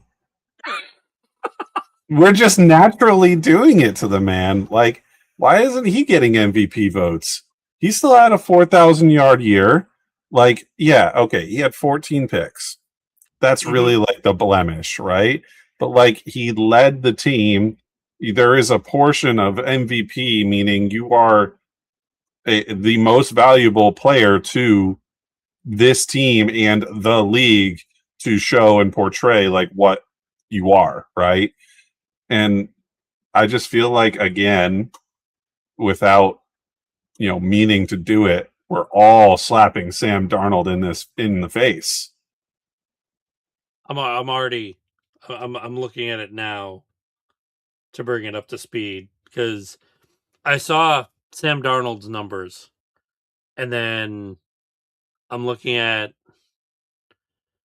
Sam Darnold. I'm looking at Drake May.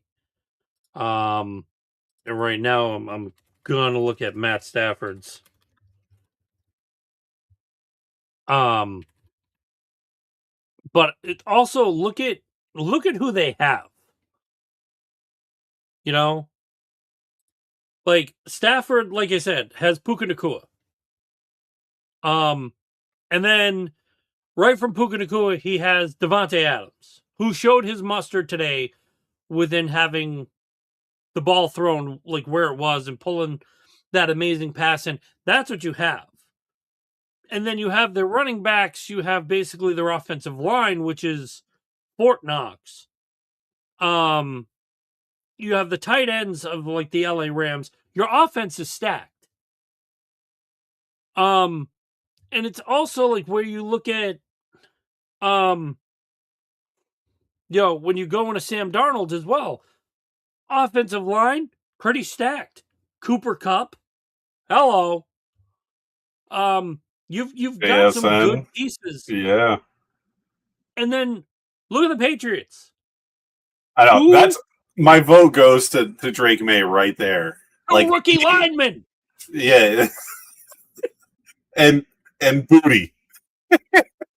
Yes. You have a man you throw to named Booty. And you have Stephon Diggs too. And Stephon Diggs, criminal, not criminal, I don't care. He still is a very valuable piece of this team. And you look at exactly what you're talking about, and the only one that sticks out when you have the same sample size, it's Drake May, because he's doing more with less. And that was kind of, again, not to toot the Brady horn, but that was the Brady horn for a while. He didn't have anybody or anything to play with. He had Gronk, but until he had Randy Moss and Welker and all these guys, he was throwing to David Patton and like a bunch of junk. Brown. Yeah. Troy Brown was, everybody loves Troy Brown, but like not a great NFL wide receiver. Okay. Like it is almost like tick for tat, the same story that we're talking about. And, if the Patriots go out and get like a major wide receiver, which I don't know, I'm not putting a name out there. I don't know, but that would be crazy, right?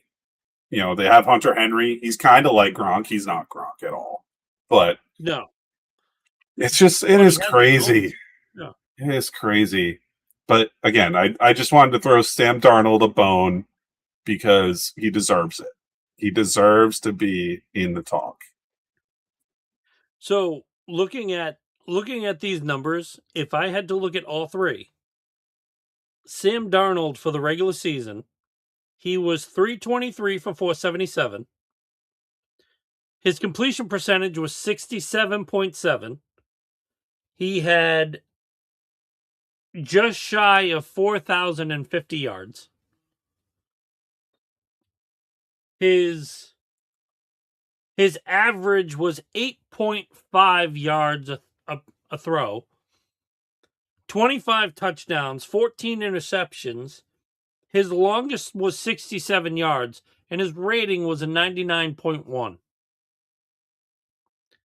That doesn't state anything because one of the things with Sam Darnold is he's not a mobile quarterback. He's not going to run. He's not going to do it. Like, he might get like a couple first downs and slide, but he's not something that's basically going to drive you to extend a play. When you look at Matt Stafford for the regular season was 388 for 597, 65% completion percentage, 4,700 yards, 7.9 yards per carry, 46 touchdowns, 8 interceptions. His longest was 88 yards, and his rating was 109.2. Now, 10 points. He also had a lot of the touchdowns he got were within 5 yards of the end zone. Because it's, hey, I'm going to throw it to Puka Nacua. Let me buff my yards. You could have easily handed off, got it in there. No, you wanted to throw. There you go. But his rushing stats, were nothing big. his rushing stats were kind of cheesy. Where like he didn't have a lot to it. Drake May, when you look at his stats for like the regular season, 354 completions for 492 attempts, 72% completion percentage, just shy of 4,400 yards, 8.9 yards a throw, 31 touchdowns, 8 interceptions. His longest was 72. His quarterback rating was 113.5. That's your MVP. And to I'm sorry. add, right, but to add to that, this kid also had 493 yards with 15 first downs on his legs. Yeah. He extended drives on his legs to keep the Patriots in a game. If you put Matt Stafford on the Patriots, he would crumble. He would be back to like where his Detroit days were. You can't go back to that in any which way. And it's shameful that people are just going to side with him. Oh, yeah, well, Drake May will have, like, somebody made the comment that Drake May will have more chances. And this is probably one of Matt Stafford's last chances to have as an MVP. Well, what happens if Drake May doesn't make it anywhere near an MVP conversation, but he's moving a team to be exactly what they are? I'm going to use the Shohei Ohtani effect on Drake May. Because when I said that's your MVP, you didn't even give me the rushing stats. Because that's where my brain went, right? Yep. So you think about those three guys, Matt Stafford probably has 12 rushing yards this year. Sam Darnold maybe has 100. I don't know. He's got to be close. And then Drake May, right? So it's like, for me, it's the Shohei Ohtani effect. It's like, hey, Judge has 50 homers. Hey, Ohtani has 50 homers. Who's MVP? Well, did Judge pitch at all this year? What did he do anything else? Because to me, like, that's who should be your MVP of baseball every single year from now on. But I know that they're trying to create a fair environment. Like, it's just like, it is that effect. Drake May can do more.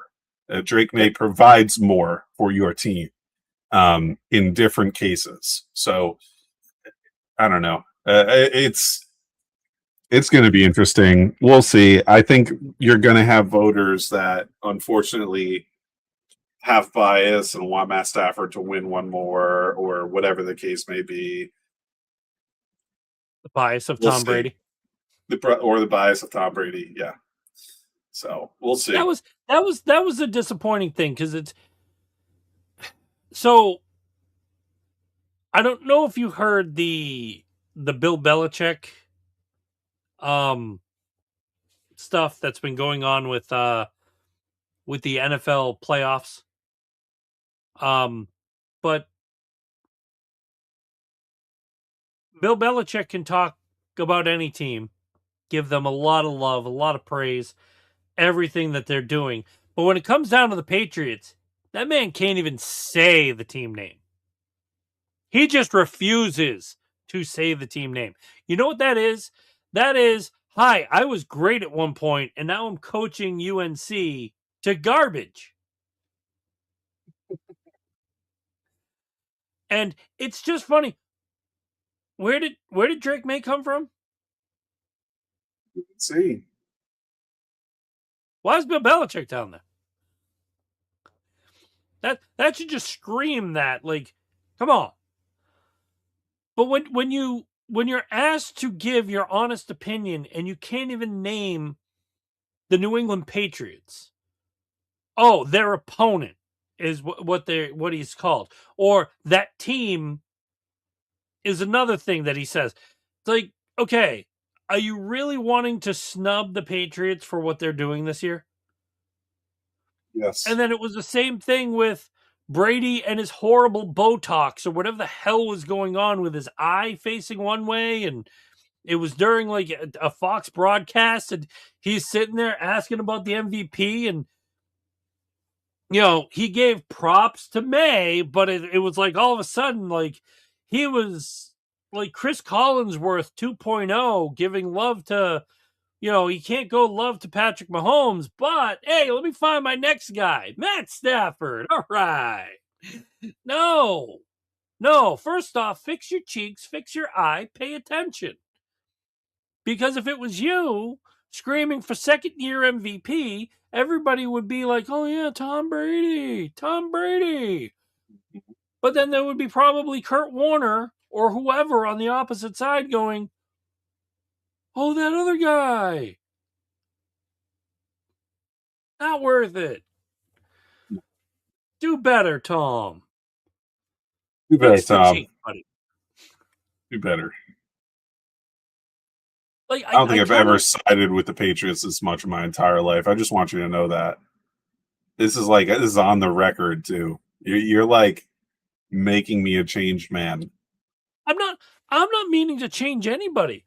I just the only thing I like, and like the reason why, like when I come on this podcast, the main thing is I'm more truthful than anything. Okay, when somebody asked me today during the Houston New England game, how bad was Drake May? I said not bad as it was. You'll hear he fumbled. And the instant anybody says, "Oh, Drake May fumbled?" He must have did horrible. Yeah, did you also hear to the fact he had 3 touchdown passes against Houston? But he fumbled. That's where your focus is? I see. Did he have 5 sacks? Yes. Does the offensive line still need a little bit of work? Yes. But did he still sit there, throw 3 touchdowns, have 179 yards in the snowy, cold rain? Where CJ Stroud, what did CJ Stroud have for? 212 yards out of 47 attempts, but he had 4 picks.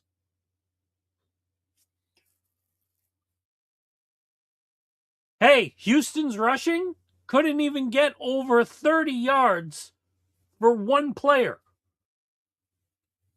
Nick Chubb and Marks was supposed to be the end-all be-all of the Patriots, and they closed them down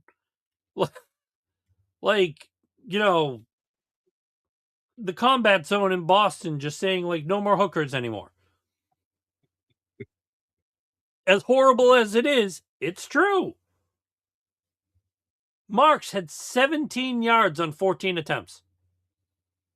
His longest run was 8 yards. Nick Chubb had 14 yards out of 4 attempts. His longest was 7. The person who had the longest yards to run, CJ Stroud, when he ran for 10. That tells you all you need to hear. Absolutely. Am I going to say the game was great? No. For defense, yes, it was a beautiful game. Offense? Shit. There you go. I swore. I'm happy. I think we got a couple in. Yeah. But to anybody who wants to say, like, oh, you're just riding the Drake May gravy train, and, like, you're just saying it because it's like, up there's a Patriots logo. I don't care about the Patriots logo. I'm here to talk about sports and be truthful with it. If Drake May laid an egg and did exactly what CJ Stroud did and lost the game, you'd see me like sat near filth and foul, filth and foul, filth. And I would have been honest, like, hey, Drake May sucked a donkey. Yep. And the reason why I used the donkey, because he would have made a pure ass out of himself. I would have been fine with it. Everybody else would have looked at me and like, oh, dude, why do you say that? Like, it was Drake May. What am I supposed to do? Kiss his ass? Yeah. Oh, I'm sorry. I don't do that. So the one thing sometimes I do notice is some of those people that every once in a while they make comments, and I know Josh is just returning to the New England area from being in Florida. Yep. When you have things up here, especially sports talk radio, you have EEI, you have 98.5. Both stations have their benefits. I know a couple guys on 98.5. They're wonderful. And that's, taking a moniker from a friend of mine. It's not just a flex. It's the truth. But when one of the guys from one of these stations, and I'm not saying where, puts on here, you know it's clickbait, and you know it's to get attention, and how horrible it is. McDaniel's Mafia awfully quiet today. I was told all week he'd have the answers to this Texans pass rush. Guess not, ? When you're one of the few quarterbacks that goes down the number one defensive team's throat and throws 3 touchdowns, I hate to break it to you, Mr. Negativity, but they basically broke down the Texans pass rush because he threw for 3. He had 1 interception with 3 touchdowns, but he got sacked 5 times. And yes, he had a couple fumbles. I think he lost 1. I think it's also a stigma in the NFL, and to the class of people that comment on sports, especially in Boston, that 179-yard game isn't enough. It's a stigma. It seriously is, for a modern day quarterback to not throw for 250 and 4 touchdowns or 5 touchdowns, whatever. Right? It's just this is what you should be doing. You're a high caliber team in the playoffs. It's not always going to be that way. You're going to control clock. You're going to make different decisions. And to whoever wrote that article, I would say has never watched a game of football in their lives. Let me tell you one thing about them. They are one of the people that I absolutely hate on Boston radio. Well, and I'm sure I've had a Twitter war with this person for a very long time.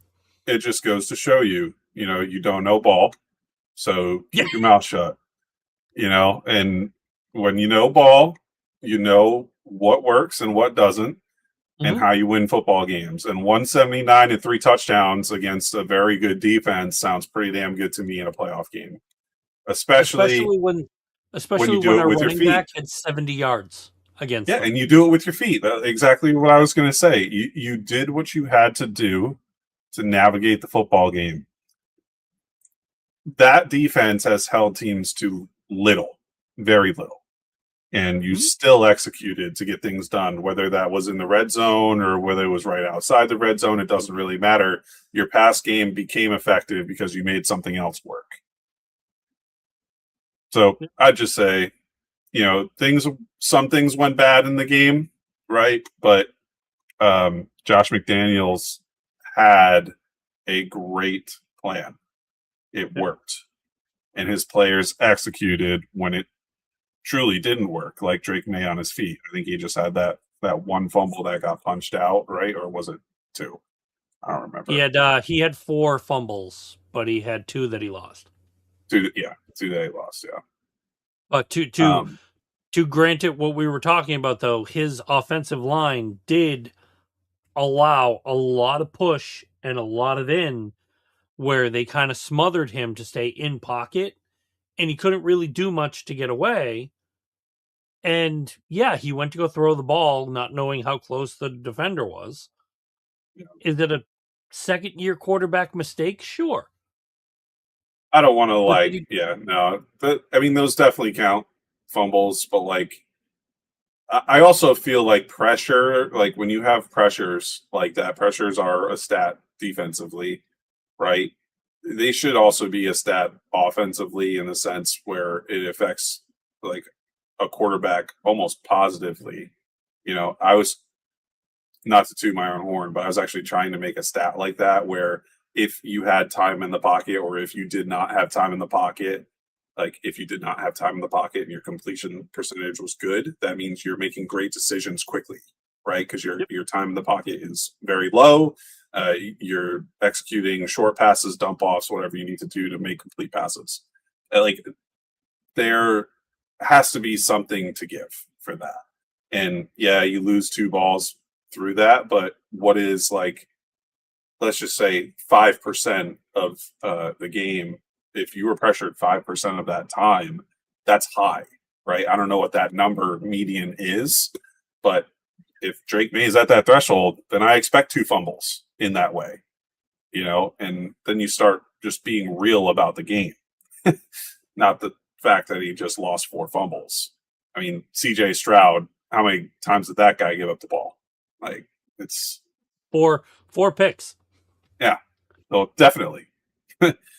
Like, Yeah. I would rather see 4 fumbles and know that 2 of them were, definitely fumbles on the run, and 2 of them were like, Well, two of them were throws, and one of them was like if Shaquille O'Neal was playing defense and just came up and stuffed him on a throw.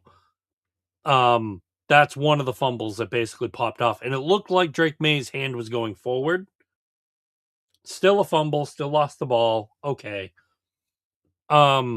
Can you really blame him for that? No, he's trying to get the ball off.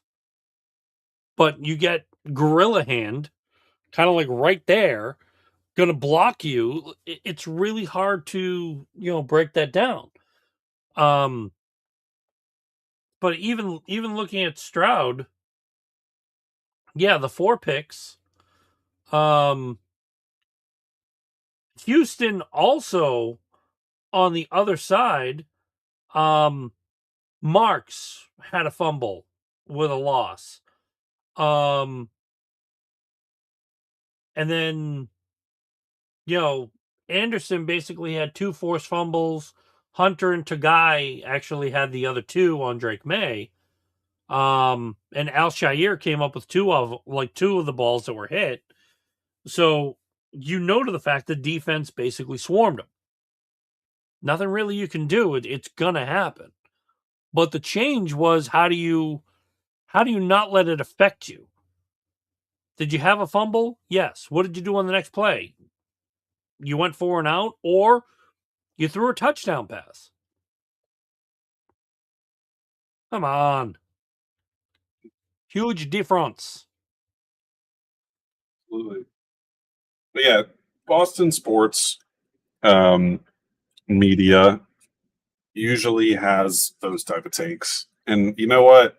At the end of the day, the teams don't listen to everything, but when they hear something like that, I guess all they say is thank you, because half the time it works in the player's favor and you just look like, a horse's behind. So Like I'm okay if you're making a negative take and you're talking about it, where you have to make the negative take and you want kind of the response of, listen, I'm saying this take. Yes, it's negative. Yes, it's understandable, but I want to make sure it's at least going in the right direction. Not, hi, I want clicks.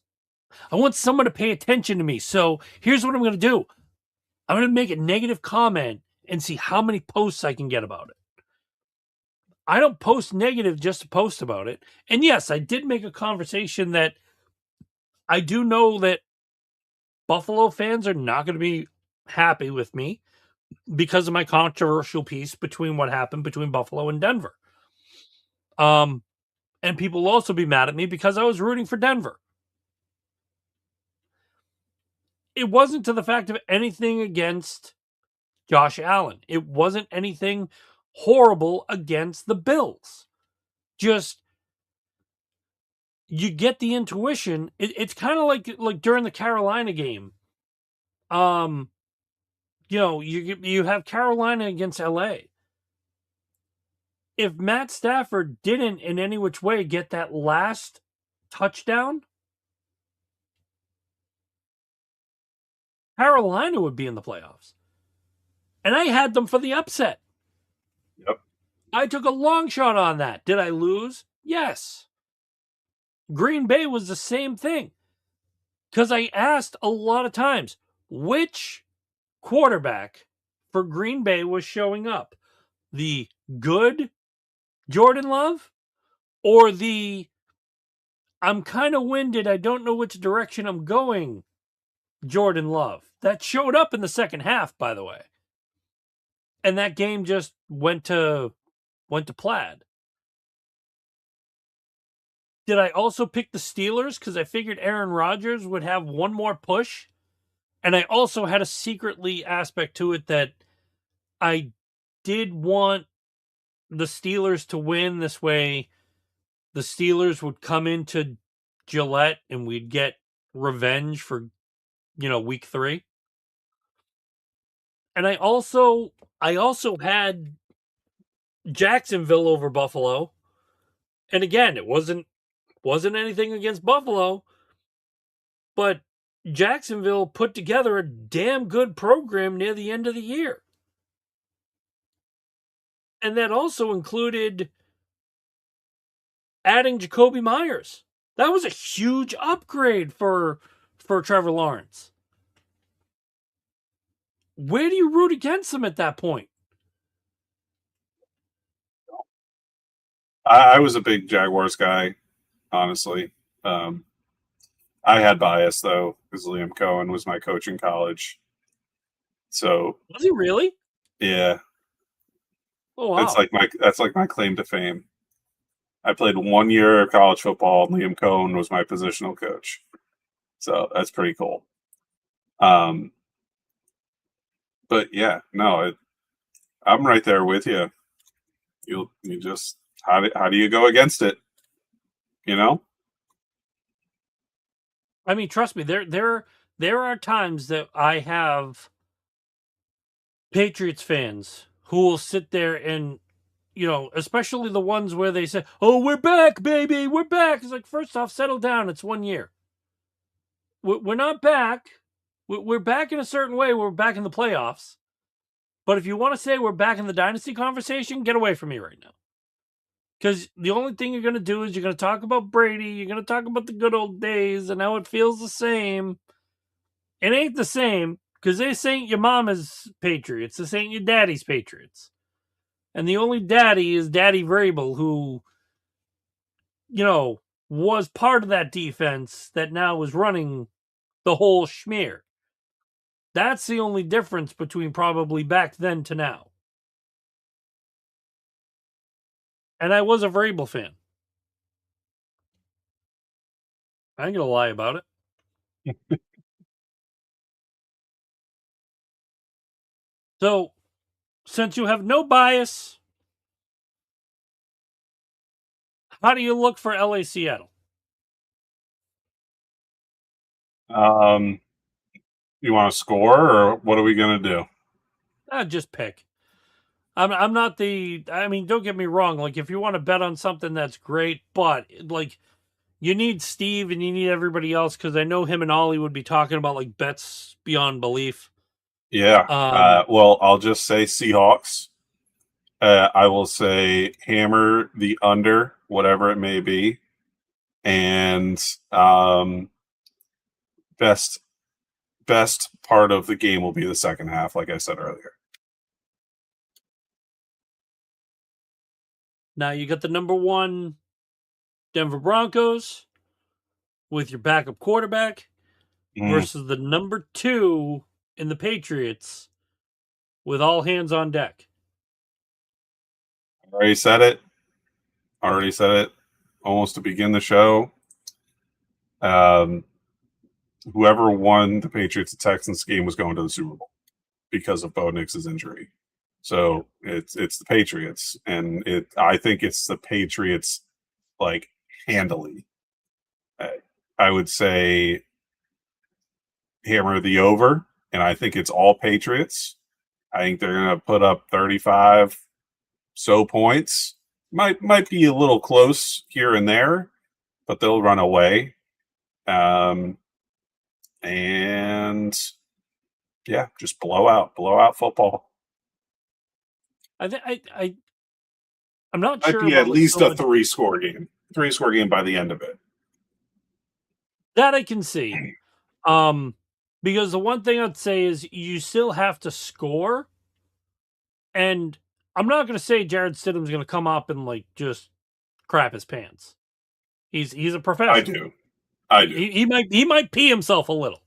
There might be a yellow stain in the front, but I don't think you're going to see a poo in the back. Okay, wait. Let's just put this into perspective for a second. If this was a different team, okay, Mm-hmm. not a team built off of Bo Nix and his successes, okay. Mm-hmm. Let's take the Chiefs. What if this was the Chiefs and Mahomes' injury happens this past week, and we're talking about Gardner Minshew? Gardner Minshew is proven. What does this conversation sound like? Gardner Minshew also is proven to the fact that he's gone in for Patrick Mahomes and has scored touchdowns and has carried the game. Has Jarrett Stidham done any of that? He peed himself at 15 talking to a girl. I don't know. Okay, so that's exactly my point. There's like zero, there is no shot. And if it happens, it's going to be the storyline for the Denver Broncos like forever.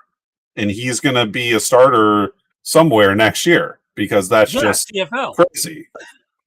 It's just, no, like I will eat a sock if Denver wins this game. On record. Don't go there yet because I will say. Wait. It can't be defensive scores that win the game. I'll at least put that little caveat in there. Or special teams. I was gonna say one of the things that scares me going into the game, but I mean you handled Houston in two distinct ways. You handled them defensively, which is a top-rated defensive team. You handled them in the elements, which is another curve. So yes, going to Denver, you're gonna have that altitude piece, which is basically going to throw people off. But that defense is pretty solid for where it stands. It's not a slouch defense, and I'm not saying it's anywhere near what the Texans is. But there will be threats that'll come at Drake May, come at the wide receivers, come at the tight ends, basically break the O-line and do everything they're doing. Am I stating that CJ Stroud is going to be not CJ Stroud, that Jared Stidham's going to be the champion of champions? He may throw a touchdown. He could throw 2-3 picks. And who knows? They could throw the water boy in by the second half, knowing they're not going to win.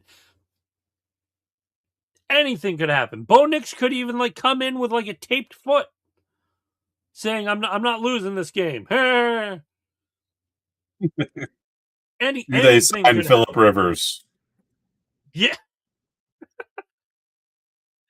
Oh man, I had moments on the podcast where okay, I have to talk about Phillip Rivers now because Daniel Jones is out. Let me talk about Phillip Rivers really quick. Oh, what can I do? Oh wait, we've got old man Rivers in the quarterback position right now, blowing a game. And then for having to talk about the Steelers, it turned it from old man Rivers to old man Rodgers. Because he even looked like a shell of himself. He couldn't even run. He couldn't do anything. And him throwing 15 yards down the field, I don't think he had enough Ben Gay on the elbow in order to throw it. No. I mean, I'll just say this. If they don't, I'm being actually a little bit serious about Phillip Rivers. If they don't do something else, right, just as a backup plan, Sam Ehlinger is the third string quarterback. Who? That's a kid who filled in for him on the in the last game where they didn't want Rivers to do it, so they actually put the young kid in, right? He's the kid that's about Drake May's age. I don't know, dude, but that's who the Broncos have. Oh, okay. You're talking about the Broncos. Yeah, the Broncos. Yeah. So it's Jared Stidham and Sam Ellinger. Don't know. I couldn't tell you a thing about Sam Ellinger, but I just don't feel good about it for them. And that's just an honest truth. Yeah. I thought you were talking about, because I forgot the third string quarterback that was actually the rookie was Riley Leonard for the Oh, Colts. Riley. Dude, he went in like on that last game and he was looking good. But again, like he had Phillip Rivers in his mouthpiece and he was looking fantastic. Which it just begs the question, like, is Indy really gonna like have a quarterback problem next year? Because if a 23-year-old Riley Leonard can come in and actually challenge Daniel Jones, and Daniel Jones is probably picking up the pieces for where Indy needs a heavy quarterback. Yeah. Indy should have been in the playoffs. They played hard. They played good. It would have been great for Daniel Jones, but like that, the fact that like his story got crapped on is horrible. You show what you got, and then all of a sudden it just falls. Another Damn. team, the Atlanta Falcons, took to overtime and should have won. Yeah. Man. Oh. All right. Josh, any lasting words? It's been great. I appreciate you having me on. That's it. Oh, That's your lasting words? yeah, no, hey man, like this is a long time coming for me. I've been waiting to like do a podcast for a while. Let me be perfectly clear in one section. Josh, I missed having you have conversations of sports, leisure, and otherwise. It's always been a blast to pick your brain, especially when we had our Marvel podcast for the short period of time that lasted. Yeah. But just stepping into like a sports aspect and like having you here was, by all means, it was mind blowing. I wish we could have been a little bit more involved with TikTok, because we'd probably have about 40-50 people yelling at us. Oh, that's awesome. But having the curveball of, Steve Scott saying his piece and, just being a random mouth is always more exciting, and then disappearing acts. And then Gilly from his bedside talking about Chad Pennington on coke. You can't get any better than that out of the SSBN boys. Absolutely not. Wouldn't expect anything less. No, that's why we're here. Yep. That's why we have a lot of fun. And Absolutely. hopefully it continues to it. All right. Well, Josh. Something you'll never hear me say again.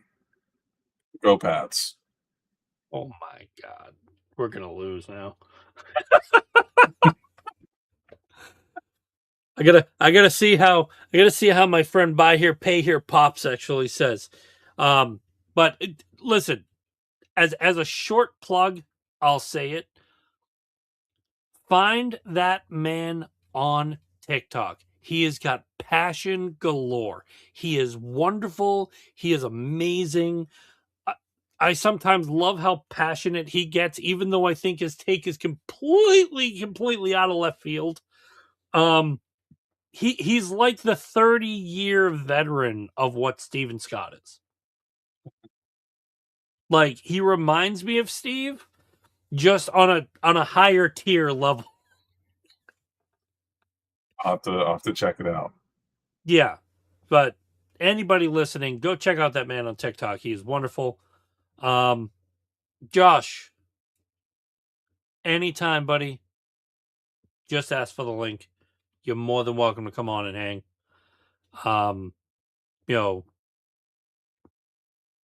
It's been an absolute blast. The Bucky shirt has been well worth it. Oh yeah. I mean, I got my friend's comic book shirt on, his Buzz There you Comics. go. You know, Gotta I would rep. have You gotta worn my rep Egg Emperor something. shirt, but Oh, it's kind of no, small now. that's something. I don't even know what that means anymore. Oh, that's a collector's item. Are you kidding me? I know, I gotta, right? I gotta frame that and put it on the wall. And whoever's This guy used to listening, get flat. just rep the most ridiculous shirt. Whenever you listen to this, rep the most ridiculous shirt you got for me, and send a picture to Topher on socials, and maybe he can post it. The most ridiculous thing you got, and that's what I want, and that'll make me the happiest camper alive. I will tell you like a funny story. So the shirt in question that I'm talking about with Josh, I think it was my first year of talking with him as he was a streamer on Twitch. And one of the things is he had merchandise that basically was the Egg Emperor, and the front part was an egg that said "got yolked."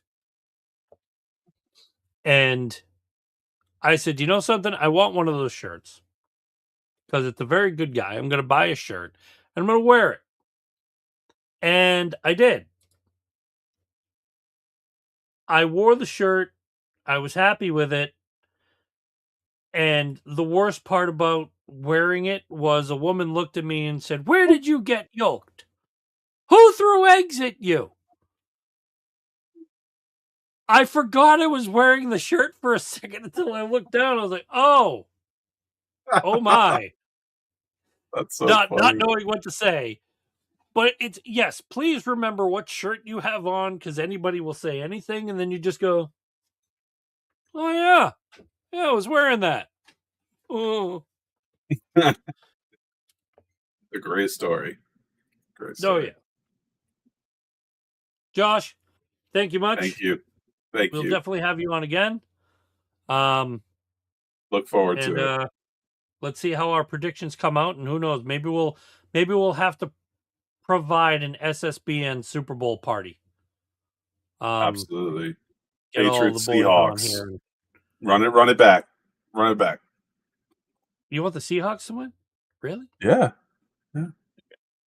Patriots, So does my Seahawks. uncle, because he lives in Seattle. Oh.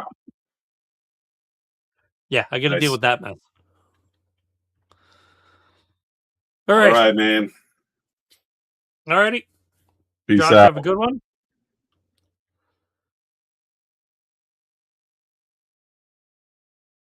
All right.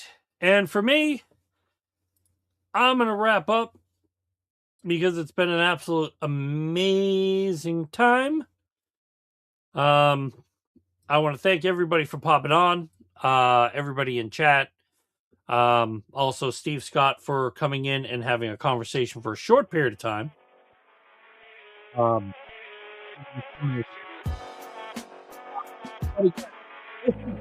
Concessions. We're an SSBN podcast. Those boys that we just had a conversation with are the jolliest bunch of people down in Rhode Island. And I can say that because Josh is there, Gilly is there. But I'm their Boston counterpart, Topher. Thank you for joining us. Thank you for having a boatload of fun. Till next time, go football. Good night, everybody.